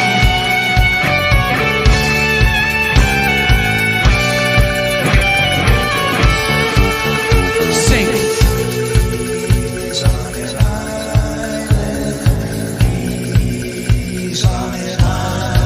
Sing better.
That was awesome. That was awesome. You having a good time that night, huh? Oh yeah. Yeah. The reason I got a bathing suit on is because I used to be the East Coast Surfer. We have a song called East Coast Surfer, and that's the one song I sing in the horse as the lead singer, and I just get out there and do my little surf thing. So that was on our original demo. So that's hence the jams and the Yeah. But you were saying when we were talking before we went live, and then I think you sprinkled it in a little bit in this conversation that you're sort of regrouping and are going to be doing more performances. Yeah, well, we're doing one down in New Jersey, just on the shore. Our bass player lives in Nantucket, so What a it's not place. easy to do. Yeah. We've gone up there. We played for his 50th birthday quite a few years back now, 10 years ago. So we played up there a couple of times, and we just do one-offs every once in a while when it looks like everybody's got the time and we can get together. And our drummer in the band now is Jim. He plays in metal bands and he tours like Europe and stuff. And he's been, he's just stuck with it. And he now is like getting on some bigger tours and stuff. So it's great that he was a big fan of ours back in the day, and Chuck wanted him to be our next drummer. And well, that's kind of where we fell apart. I loved our drummer. I didn't love his personality, but I loved his playing, and I just felt like we'd never be the same band without him. But Jim has proved us wrong over the years that he could have taken the gig and we could have kept going, But you play music for 5 years and you don't make any money doing it, and you're trying to be successful, but you can only do it for so long. You can only. And we kind of overplayed the clubs in New York. We had a manager that was booking us like once every other week, and you're not going to pull in your friends to come see you 4 times a month. Our best scenario Mom, is can you come visit again? Yeah, can you come see us again? And New York's not that kind of scene. It's like it's pay to play, or it's or if you don't have a crowd, we're not booking you again. The best thing we had going was Kenny's Castaways, because the guy Roger, this British guy, booked the place and he just happened to like us. So he would give us prime spots on weekends. He'd pay us $400, which was like unheard of, but that's $400 for the whole band. Granted, that was 20 years ago or whatever, but it's you can't feed your family on that kind of money. So musicians in New York, it's a tough deal. You either have to become a union guy playing Broadway shows, or get into that type of gig, because or you have to be somebody who's big. But even at the Iridium, I see what these guys make, and they walk Yeah. away with $1,000 or whatever. But they're carrying in their own amp. They've been doing it for years. It's a tough life, to Yeah. try. You have to go from gig to gig to gig. That's the only way musicians really make money these days, unless you're at the top of the tier. They make money Yeah. from playing gigs and selling their merch, because That's what it is. all Singers too. Same the thing with all the the singers. streaming, Yeah. Apple Music, Spotify, they don't pay you anything. You get 0.0002 cents on a play, and it is a one-on-one play. It's not like when you had radio play. There's thousands of people listening to that radio station, so it was done differently. But I just feel like they're ripping off the artists 100%. They're just not getting the kind of money that they should get. Had you for ever their thought of getting involved in any of those types of ongoing projects? Like last night, we had Dina Torriello on, and she, brilliant drummer. She drummer? Yeah. pop, rock, and Broadway drummer, and she is with Little Shop of Horrors, which can go on for years. She's got the chair, as she said. Right. You ever think of any of that, or is that just a whole? You got to really make a total commitment with that. Well, for me, I've always been this guy that didn't want to be in a cover band. It was original or nothing, Right. and I really stuck by that. And then I just kind of quit playing music altogether and got into production. Yeah. And, it's just, I feel like I had some really good songs at a certain period, and my skills were honing, but I didn't have the internet yet. It wasn't, even when I different put time. Hypocrite out, I think I wrote the song before, YouTube even existed, and then I made that video. But it's if you don't have connections, you don't have some way in, then it's just a freak bit of luck that somebody happened to be at a bar and actually liked you. Like the Jetz manager liked the horse. That was a big thing, but he couldn't get us a record deal. People were, they just didn't quite get what we were doing. I think we would have been a great touring band. I don't think we were going to be a band that's going to sell a ton of records, but there could have been a career there as a touring band. But as I said, had we gone that route and played all the festivals, we might have built up into something. And Yeah. they don't do that with bands anymore. They don't give them a 5-record deal and think by the third album they're going to be somebody. Right. That's the way they used to do it. They give you a budget, and you had to pay all that money back from record sales, not out of your own wallet, but if your band didn't make the money back, you weren't going to see any money. Right. So Right. I have an engineer from Evergreen who he got a record deal, and he we had been playing for quite a while and we weren't getting a deal. He does a little demo with a drum machine with his buddy and a girl singer, and next thing you know, he's signed to RCA, and I'm like, oh, that just blew my mind. And That's right. jealousy was screaming at him. I'm like, but I was very happy for him at the same time. Yeah. I worked on the record, Well, but they put the record out, and the record company didn't promote it, and then they were history 6 months later. It's kind of like, somebody does this, expensive, well-produced, well-executed, spectacular production, video, television, film, documentary, whatever it is. And then you put it out there and okay, yeah. But then somebody else does a 10-second TikTok video doing handstands, and they get a Right, movie and it deal, a goes book deal, viral, and a record and everything else. And You just Huh? never know. There's a lot of luck. so how many There's a TikTok lot of videos do luck. you do, Lance? Yeah, I don't. And that's the thing. It's like every artist has a story of how they got signed, and usually it's like a lucky, a little really bit of is. luck, a little Luck bit of of the this, draw. right place, right time, blah blah blah, and a scene. Like there's the music scene is not. There isn't one. No. Nyack used to be steaming with like just probably the word Nyack, New wrong York, word yeah. for that, but it was like.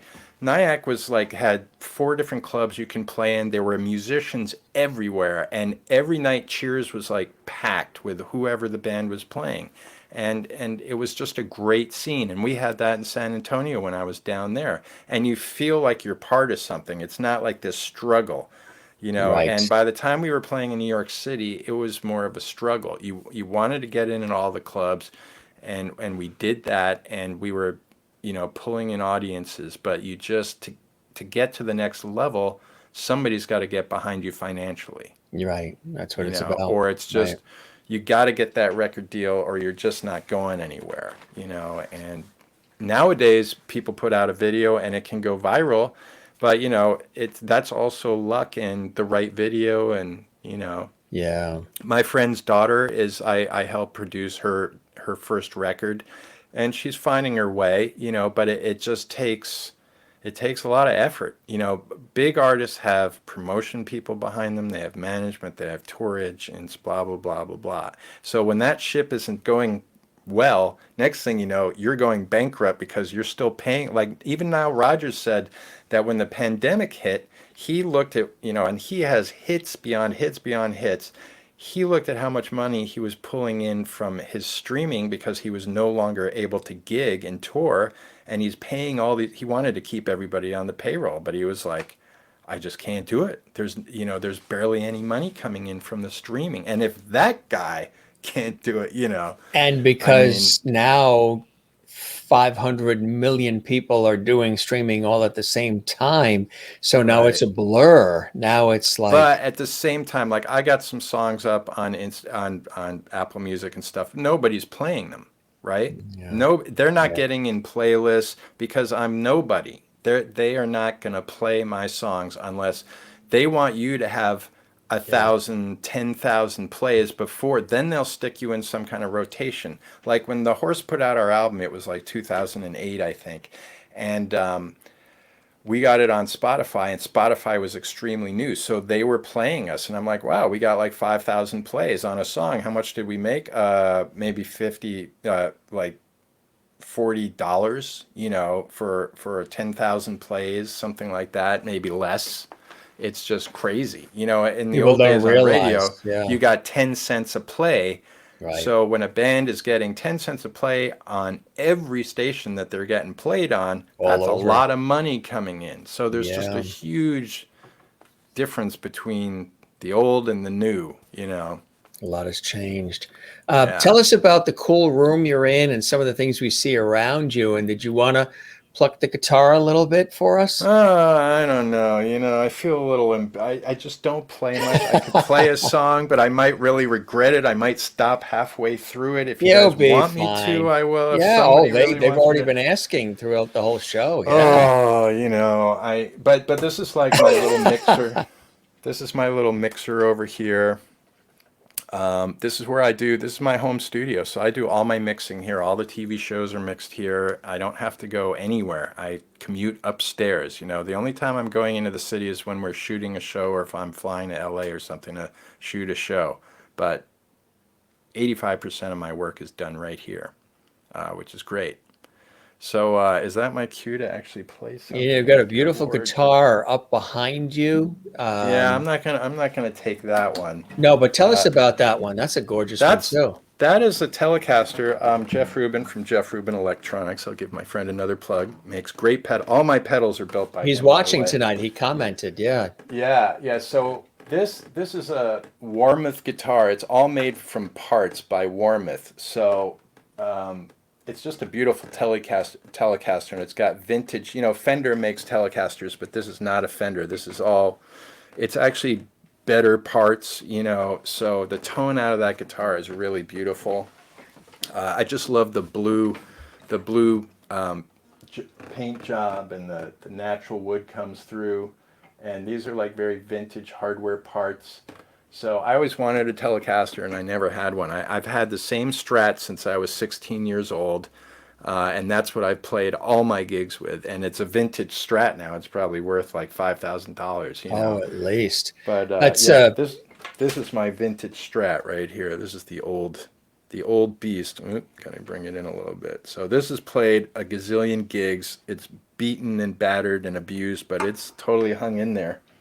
Very cool. Really, really nice. And then you got a nice acoustic in your hands there. Tell us about that one. Yes, this acoustic I got when I was 16 years old. I had broken my arm skiing, and I was supposed to go on this outward bound project in Vermont where my whole ninth grade class was going. We all raked leaves or did whatever we could to save up the money to pay for half of the trip. Our parents paid for the other half, but that was part of the deal. And so I did a lot of leaf raking, and I broke my arm skiing, so I didn't get to go on the trip, and I was completely bummed out because they said that, oh, you can go to, I was never great in school, so they're like, you can catch up on your grades while everybody else is up in Vermont, And I'm not going to say they were having a great time because they were camping in like sub-zero temperatures with one match for survival, and That's getting it. frostbite.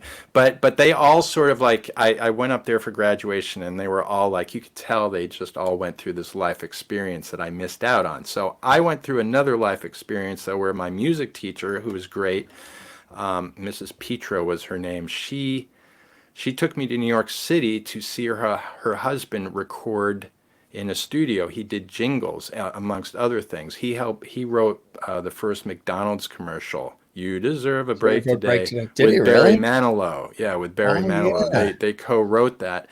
And so I went down and saw him record Weeble's Haunted House. So I got to see the whole recorded jingle thing in the recording studio. And that's actually the first time I ever went in a recording studio. Wow. So that was a big influence for me. And I took the money that I was going to go pay for the trip and I bought this. And this is it's a Martin copy. It's a Hohner, but it's a beautiful guitar. And it's pretty much just like a Martin. And I've had this thing forever, and it's just, I've written a lot of songs on it. And it's my old buddy. So what a nice intro. I'm like a rock guy, so playing acoustic-y songs isn't really my thing, but I have, I got a couple songs I can get away with. I'm just going to do one song. That's it. It's Coffee House with Lance. Yeah, it's not my thing. I like to rock on stage with a band. I need the support. I'm a little insecure, doing the acoustic thing. So let me give myself a little space here. This is a song now, of course. This is another relationship song, which songwriters tend to write about. Yeah. And this song is called, this was not about a real person per se, but it's called Invisible. And there's a good chance I'm just going to screw it up because I'm not practicing. Nobody would know. It's the first time you're hearing it. They'll know. If I stop, that means I screwed up. Right? So, okay. So blame it on the earbuds. Say the earbuds can't die down. Yeah, my ear cut out. Thank you. I need something like that. So, okay. This is called Invisible.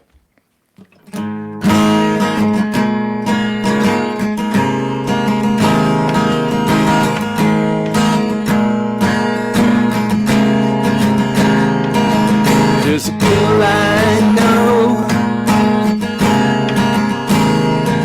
She lives down the block. She's got auburn hair and a little tattoo right above her left sock. And I'm invisible to this girl I know. Yeah, I'm invisible.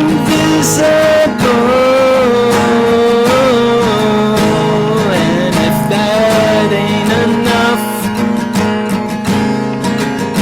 she likes her coffee black as she reads the morning paper. She lights her first cigarette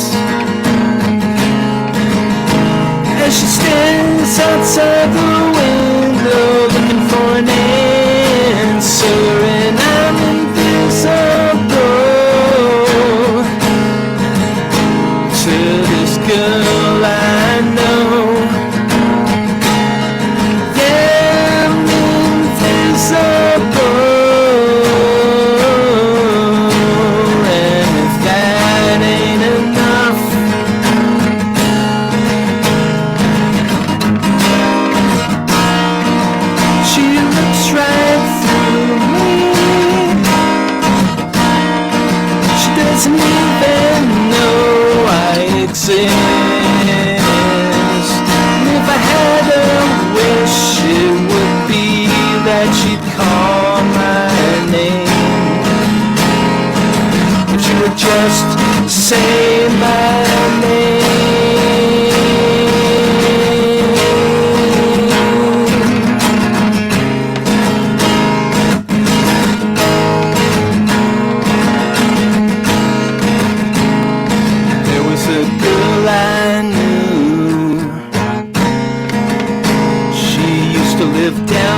the street, down the street. But she moved away about a year ago, and we never had the chance to meet, and I'm invisible to this girl I know, to this girl I know, I'm invisible. And if that ain't enough, I said if that ain't enough,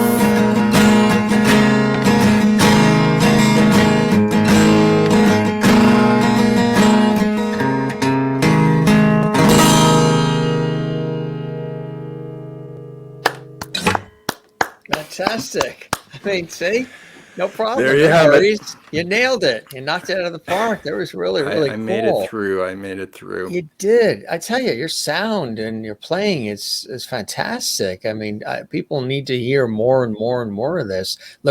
I mean, they've been commenting because we're live on the air right now. This is a live show. So the comments come in from viewers, our lovely viewers all around the world. Maureen in Arizona says, nice. Jane in Sweden says, great song. Juanita in South Africa says, that was fantastic. Mary in Florida says, great song. Lance. Mona in Thank Louisiana, you. beautiful Thank song. you. Thanks. Carla in South America, Brazil says, nice song. I mean, this is just some of the comments that are coming in. Merlin in Ontario, all these emojis, and Kathleen in New York City. Claps, claps, claps. Juanita in South Africa, great stuff. So keep doing Well, what you're check- doing.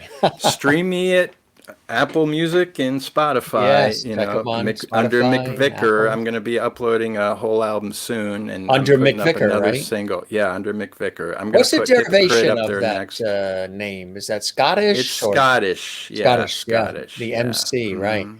Kathleen Walker says that was great. And Merlin says, thank you, Lance. Very enjoyable. Christine Clifton in North Carolina, you did a fine job, Lance. Hey, thumbs Thank up you, from the thank Lovities. You got, how does it feel? You know, all these opportunities to have awards and all these people that you've had an opportunity to work with, to be dubbed one of our Lovities on the Jim Master Show Live. I mean, is that not the pinnacle or what, Lance? It's the pinnacle of my career. It is. That's it. And I appreciate you having me on. It's awesome. You can walk around town tomorrow, head up high, and say, you know what? I was a Lovity, and I still am on the Jim Master Show Live, my friend. What are some of the continued blessings and joys? Obviously, your daughter and Anna, but other things in your life as well that continue to inspire you to do the great work you love to do in this industry. Well, you know, I've always been sort of a country boy. So, you know, when I work in the city, I always want to get out of the city. And one of the things I love doing is fly fishing. My grandfather, on my dad's side, he bought a little piece of property north of Middletown, New York, in Sullivan County. And it's called or is it in Orange? It's on the border there. It's called the Bushkill, and it's just one cabin with 2 bedrooms on a stream, and it's just like when I can go up there and just chill out, it's awesome, you know. I wonder if that ties into, we went to Pennsylvania and we went to Bushkill Falls. It's I a wonder different stream. oh, it's a different, totally, the name yeah. same. but Ours totally- flows into the Neversink, which is a very famous fly yeah. fishing river. Yeah, stream. yeah. But yeah, the Bushkill in Pennsylvania. down there is a different. Yep. Wow, cool. Different Unusual. stream, Have the yeah. same name. Wow. What are Yeah. some other things you see, you know, on your to-do list, maybe bucket list, things that I mean, you're doing this for a while, not just the music, but working in video and audio engineering and producing and the whole ball of wax. So you have your hands in a lot of different things, which keeps the creativity flowing, which is good. I can Right. relate to that, having my hands in a multitude of things as well. Wow, I'd really like to work on that. I'd like to duet with them. I would like to work on that project. I'd like to go to that venue or whatever it is. What's on the Lance future radar of things that you still have on that bucket list? Well, I'd love to have a hit record, of course, with one of my songs, but I'd love to. It'd be nice to have a band again and do some more gigging. Look what Susie That's said. not like a high thing, but a Do it. second baby. Oh, Susie. I mean, the fact that we even had a first baby is kind of a miracle, I was going to say because you didn't want to we're not make any youngsters. you don't want to make any special announcements tonight or anything, did you? No, no, no, Because no. because I was going to say if you did, because we're professionals, we did have a graphic set up for that world premiere exclusive. Yeah. Yeah. We'll have him Not that back I in know Hello of. Kitchen. Not that I you know of. right? Yeah. Yeah.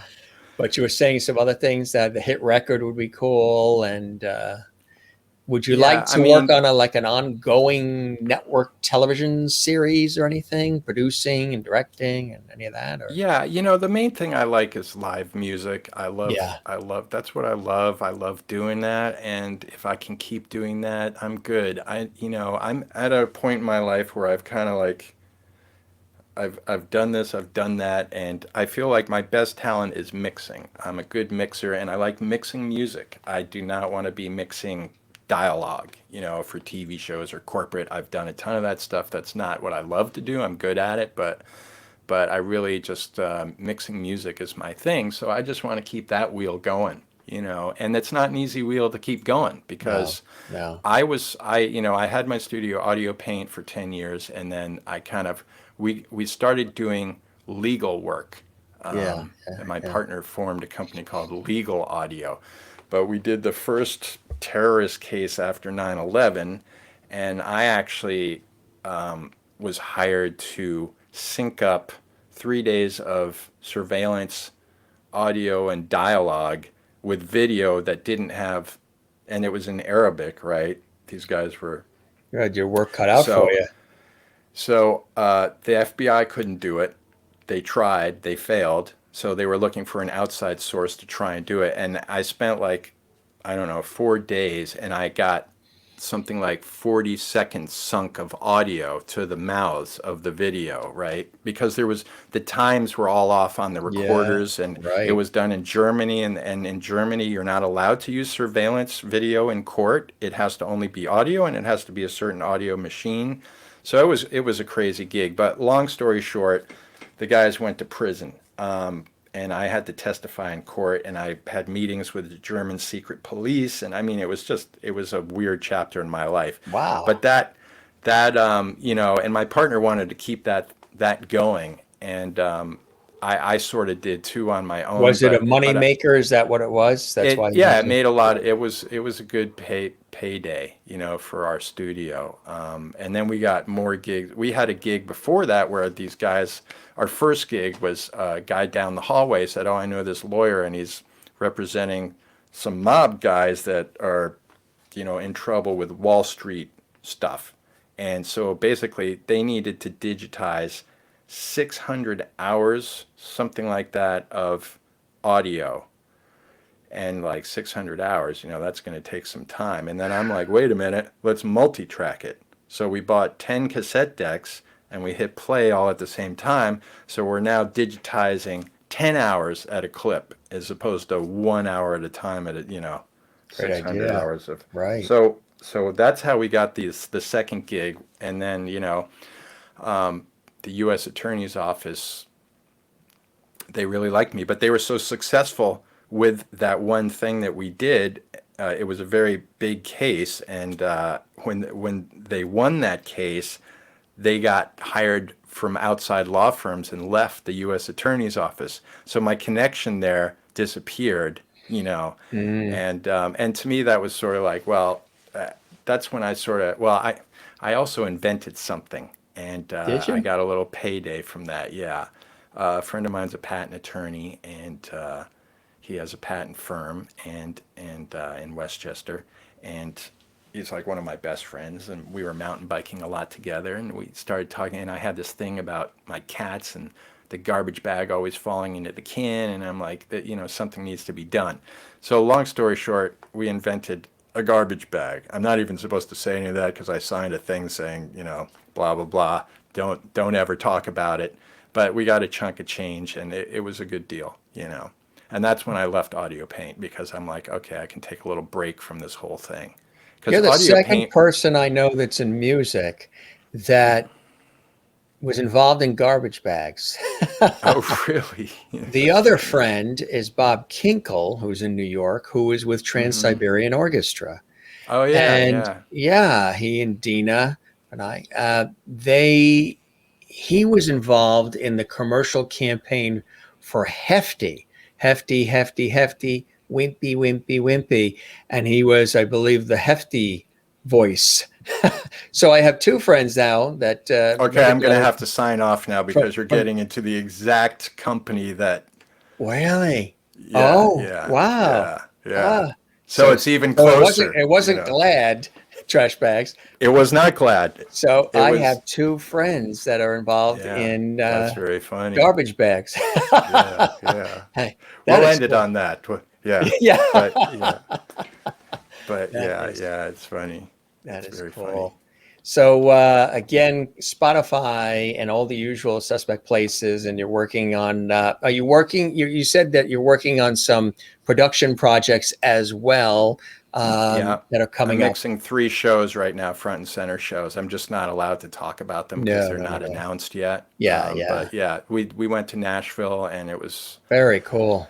very smooth sailing. It was great. So they're in the bag. They're being edited. I'm starting the mixes, and so that's keeping me busy. And we're starting the Bryant Park stuff, which is 22 concerts live stream this summer. So that's I can't wait for all New that York to happen again. Philharmonic, New York City Opera, Joe's Pub is doing a night. There's all kinds of different shows. So I'll send Good you the stuff. link. Yeah, keep me posted on everything, and I hope you and I and all of us get together, Anna, and break bread again soon. That would be really, really Yeah, cool. It was that'd be great having great. her on, and awesome. And again, you knocked it out of the park for a very first sort of extended kind of. I don't say interview. I call these conversations, because we have photos and music and conversation and viewer interaction. It's a totally different vibe than just an interview.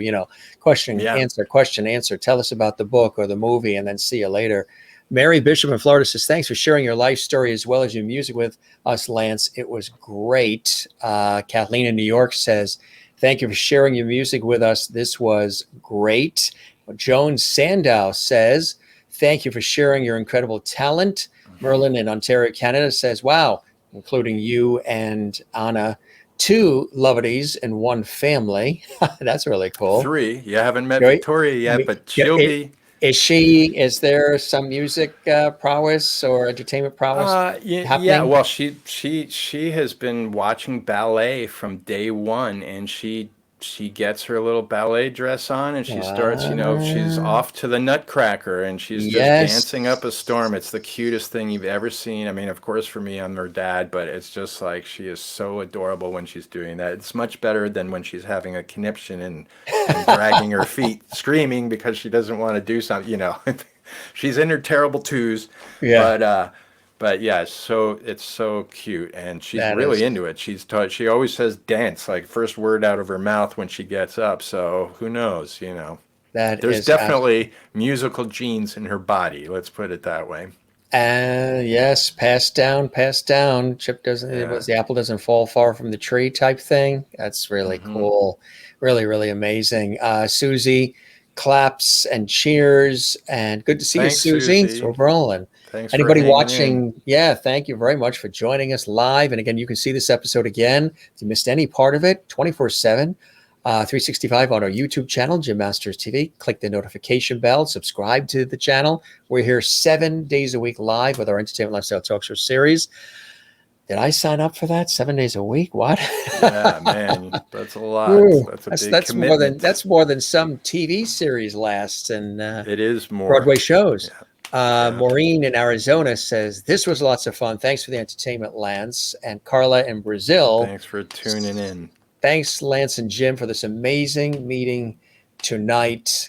Cool stuff, my friend. This really was great. Thanks for all the time, Thanks, the Jim. levity, the conversation, the music, sharing your stories, your experiences. Mona in Louisiana, thank you so much for your time. Truly enjoyed your stories and playing for us. Enjoyed meeting you and Jane in Sweden, where it's like late. It's already tomorrow in Sweden. Great show, Wow. Jim, and thanks, Lance. These are real lovities here. You're welcome. Thanks. You're the best, my friend. I hope the show, you've seen it, obviously when Anna was on, but I hope the show met, from your perspective, whatever expectations you had, and that you enjoyed the time with me as much as I have with you, my friend. It was great. It's great hanging out with you. It's just a nice casual vibe, I dig it.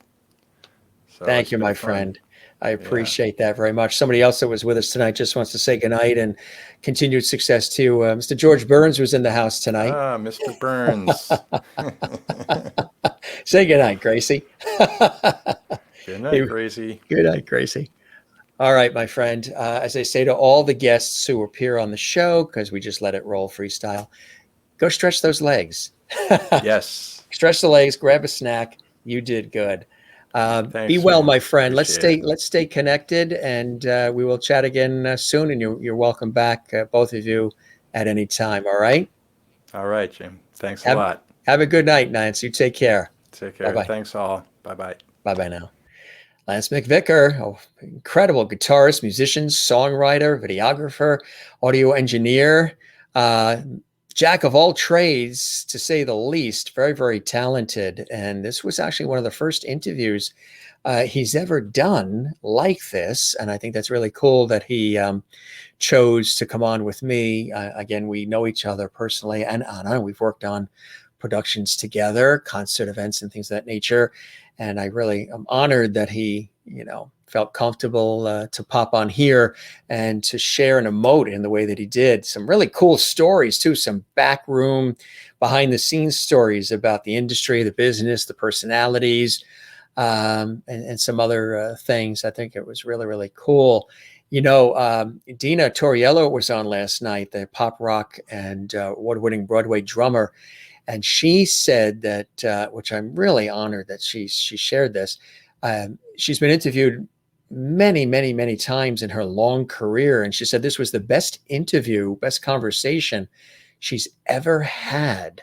And I can't believe that. I believe it as far as she said it, but I just think it's such a beautiful thing. And I really appreciate that. So cool having Lance on. You can find him again, Spotify and all the suspect places. Check him out for his music. But again, oftentimes you probably see his name in the credits for lots of different productions, television productions and other things along the way. Want to let you know that another great friend, another terrific singer and performer, producer, Rob Evan. He was a co-creator of Rocktopia on Broadway, but he also was a lead in many major Broadway productions. He's an incredible singer, musician, and producer. He's coming on the show this Saturday night, and he's all excited, and he had these words he wanted to share. Hey guys, it's your old friend Rob Evan. Hoping you'll join me this Saturday, June 5th at 7 p.m. when I'll be live on the Jim Masters Show, talking all things Broadway, Rocktopia, the music industry. I'll be teasing some projects that I've got in development, and then also just shedding some light on this crazy year and a half that we've all had. Wow. I hope you'll join us. The information should be in the copy below. Come by, maybe sing a song or two. All right? Hope to see you there. So Rob joins us this Saturday. We're looking forward to that. It's going to be incredible. Tomorrow night, we have a legend. We have a music legend joining us. This is, do you know Dino Karstanakis? He is incredible. He sells out everywhere he goes. This is something very, very special. He's been on television for years. He's sold millions of albums. He is epic. And he is going to be on our show live. That's tomorrow, Thursday, 7 p.m. Eastern, 4 p.m. Pacific. He's got a very special virtual concert that's going to be coming up. We're very excited about it and excited to have him on the show. This is an exclusive. This is something extra special. Dino, famous Dino, is going to be with us. We got lots of cool conversation, music, and so much more. He's going to be here coming up tomorrow. And then veteran television, film, and stage actor extraordinaire, Bob Ader is going to be with us on Friday. He is really, really a great guy. He's been doing this. We had said 50 years. You know what he said, Jim? Let's update that. 60 years he's been in the industry. 60 years Bob has been television, film, stage, and so much more. He's going to be with us on Friday. And then again, Rob Evan is going to be with us, as Rob just said, and we thank him for that video, Saturday. And then John Davidson, yes, game show host. That's incredible. Hollywood Squares, TV show host. He had his own talk show for years. Remember the John Davidson show? He's a prolific singer, songwriter, award-winning actor, films, movies, television, you name it.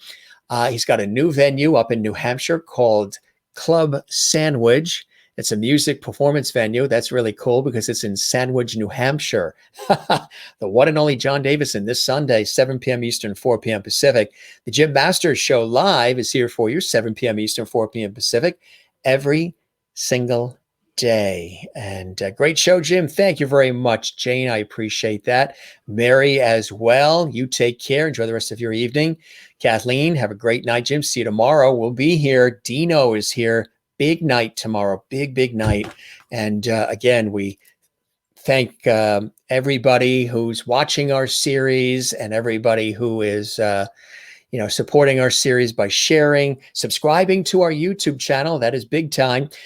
We love being with the folks at YouTube, and we love our relationship with them. And you can find over 400 episodes of the Jim Masters Show live, over 400 episodes live daily, 7 days a week.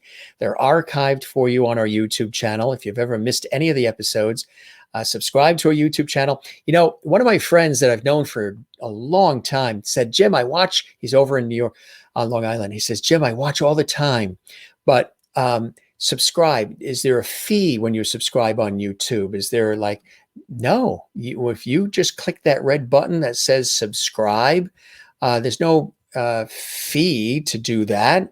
There's different YouTube memberships and things like that you could always get involved in if you wanted to, but and we may have some VIP things we're going to be doing with YouTube. However, just clicking subscribe on the YouTube channel doesn't cost you anything.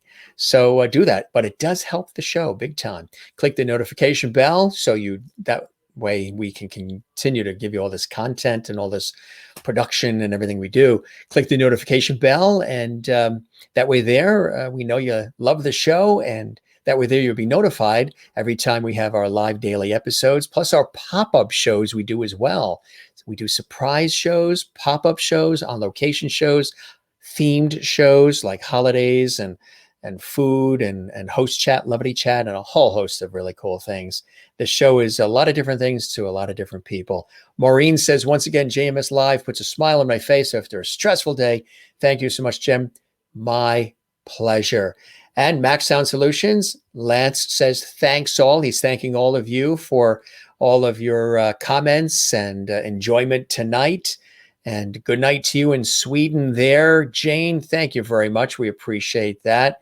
And Mona in Louisiana, so good to see you, Mona, as well. Hope you're doing well. Thanks, Jim. Tonight was a great show. Good night to all. Hugs to all. Love your hair, too. Look great tonight and always. Thank you very much. I appreciate that, Mona. And again, I love those spice rubs. Oh, those were good. We're still using some of them. The coffee's gone, but the rubs, well, we love them for on the meats and everything. Kisses coming in from Kathleen in New York City. Thank you very much, Kathleen. Christine in North Carolina. Jim, thanks for a great show with Lance. Glad he played live for us. Good night, Jim, and lovely friends. Night, hugs to you all. Till next time. Thank you very much. I appreciate that. Right back at you in North Carolina. Hope your mom is doing well as well, my friend. Again, the one and only legendary Dino is with us tomorrow. And then veteran TV, film, stage actor Bob Ader is with us on Friday. Rob Evan, Broadway star, producer of Rocktopia, and so much more, going to be with us on Saturday. John Davidson with us on Sunday, and so many more. We're already booked till the end of July, I think, with guests just about every day. And it's amazing. So good to see everybody. And as my hair is growing and growing, And everybody says good night, and everybody loves to say good night to each other. And I think that's a really cool thing. Thanks for joining us once again on the Jim Masters Show Live Entertainment Lifestyle Talk Show series. If this was your first time checking us out, thanks for being with us. We try to do all we can, and we have been for over a year now, delivering great entertainment, inspiring conversations, light, love, levity, and lovity. We learn something. We always have a good time here on the show. Don't forget to smile, gang. Tell everybody about our show. Spread the word to your family, your friends, your social media contacts. Let them know about the Jim Masters Show Live. It's a really unique place, and we spend time together. We don't just rush through in like 20 minutes. We spend time, and we do these shows live, and it's cool. And again, they're all available on our YouTube channel, Jim Masters TV, to watch later. Don't forget to share the lovity. Don't forget to find your Zen place. Mine is, of course, with family and friends. And then swimming in the ocean, surfing, boogie boarding, sailing, walking it, sailing it. Love it. Kite surfing. You got to drag me out of that ocean, and soon we will be in it. As soon as it warms up a little bit more, we'll be in the ocean. And of course, my work, in television and radio and stage, on air, on camera, behind the scenes all these years, I love. And that's another Zen place as well. Plus, I'm a cyclist. I love music. I love writing. I love getting together with friends. And I love gardening too, and tennis, and a variety of different things. So try to be well-rounded. And Austin Field says, another wonderful show. Thank you, Austin Field. We appreciate that. Glad you enjoyed it. Thanks for tuning in. Thanks to all of you tuning in live, and those who are watching later in the archives. We appreciate you as well. Give us a thumbs up on this video on YouTube. We would love that. Give us a thumbs up, a like, a thumbs up on our YouTube channel for this video or episode. I call them episodes. And post a comment, drop a comment on the YouTube channel. I know Jane has been doing that a lot, and Mary does that a lot, and several of you have been posting on the actual YouTube channel, Jim Masters TV, underneath the video. We would love if you did that. So you guys are the best. Thanks for joining us. Hope you enjoyed the show. Again, we thank very much my great friend and terrific guy, multi-talented, Lance McVickar, joining me here on the show. And we really appreciate his time on the show. If you missed anything, just go back in the archives. It's all there for you. Thank you, Jane in Sweden. You be well. You've been very active on our YouTube channel, and we thank you very much for that. Keep spreading the word to everybody. Jane, we actually had an artist on the show from Sweden, John Magnusson. He's an amazing performer and great guitarist and songwriter and so much more. Look back in the archives, Jane. Look back in the archives on our YouTube channel and look for the episode with John Magnusson. He was on back in October, live from Sweden. That's right, from where you're watching right now. He was with us. He's a great guy. I was just talking to him today, actually. He wants to come back on the show. I think every single guest we've had on wants to come back on the show. Peter. So Peter, is this not a small world? You know Lance. Lance is a dear friend. You know Lance. Peter was on the show as well. Lovely hugs to Kathleen. Hope you're doing well, Peter.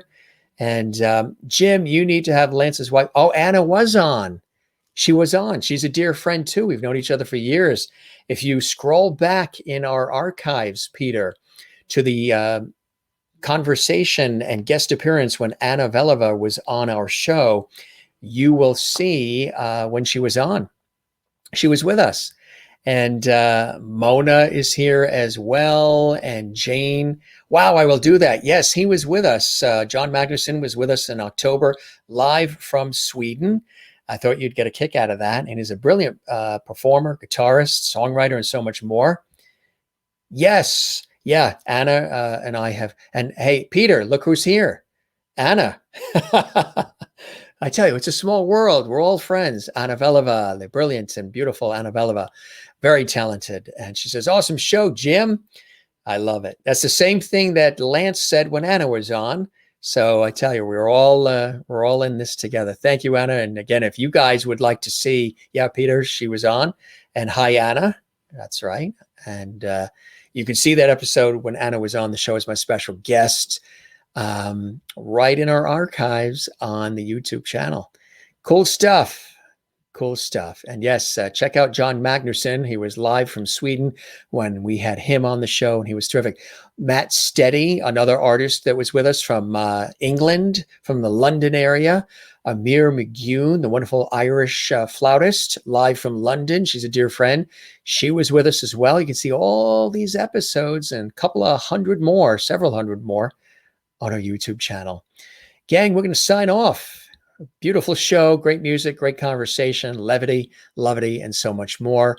And before we go, just a couple of quick comments here from some of our past guests. Patrick McEnroe, the tennis star, ESPN commentator, who's married to Broadway star Melissa Errico. They were both on the show separately. And if you didn't see it in our anniversary episode, we did a whole anniversary episode celebrating our 1-year anniversary and over 400 episodes of JMS Live. They had these words. All right, Patrick McEnroe, Melissa Errico here. We were just here getting our 3 daughters vaccinated, which is amazing news. Jim Masters, I don't know how you do it, man. Over 400 shows. He's done both of us. He's done a show every day since the pandemic started. How's this guy doing? I don't know. You love people. We love you. Thank you. All the best. Congrats. Keep on going. Of course, we know Glenn Scarpelli, right? He was in that very popular series, One Day at a Time, with Bonnie Franklin and Valerie Bertinelli and Patrick Harrington and Mackenzie Phillips and the whole gang. And of course, he's a brilliant actor. He has a television studio he owns in Sedona, Arizona.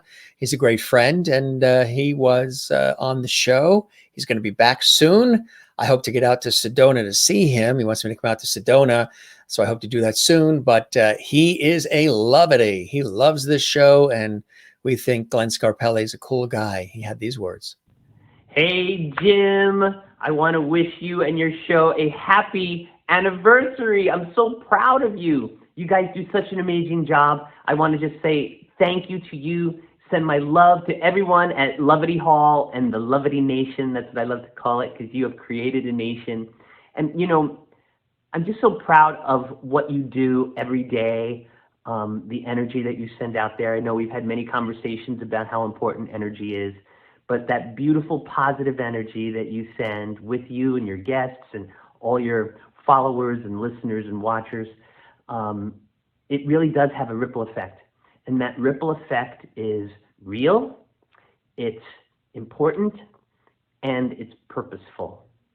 So I just want to say thank you, sending so much gratitude your way, and wishing you a happy, happy anniversary. From Glenn Scarpelli. Woo! See you soon again on the show, buddy. I would love it. All right, you take care. Sending my love to everybody. Thanks, Glenn. We appreciate that. And Annabella, as I mentioned, was a special guest on the show. And we actually have as well her fantastic comments. We've aired them before, but since we had her other half, Lance, on, I think it's a good time to share them again. Here is Anna. Hi, Jim. I wanted to give you a thank you for having me on your show.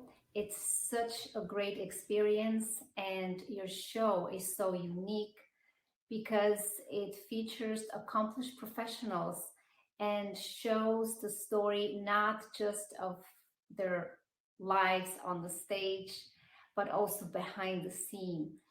This is a very unique experience for the audience because they get to see how the life of a star in the entertainment business is on stage and also behind the scenes. You're also such a professional in your field of journalism, and you guided me with a lot of grace, and time just passed so quickly. And it was a pleasure for me and the audience. So thank you again. I am watching your shows now, and I'm a subscriber, and I recommend that for your audience and everyone who watches Jim Masters TV. Thank you. Thank you very much, my friend. Thank you very much. I appreciate that. Beautiful words from Annabella here on the Jim Masters Show Live. All right, gang, we're going to sign off for tonight. The incredible Dino is with us tomorrow. Hope you can join us. And if you missed anything, the archives are there for you as well. All right, everybody, as I say to the guests, go stretch those legs. Go get a bite to eat. We love you all. Thanks for sharing, tagging, celebrating our show, telling everybody, and continuing to watch. As long as you're there, we'll be here, and we will grow together. Tell everybody so we can continue to grow, and we really appreciate that. You guys are the very best. Have a good night if you're watching and it is nighttime. If you're watching this and it's morning or afternoon or any time of the day, wherever you are around the world, live or otherwise, we thank you very much for being with us. I'm your host, Jim Masters. Catch you on the next one. Take care and be well. Bye-bye.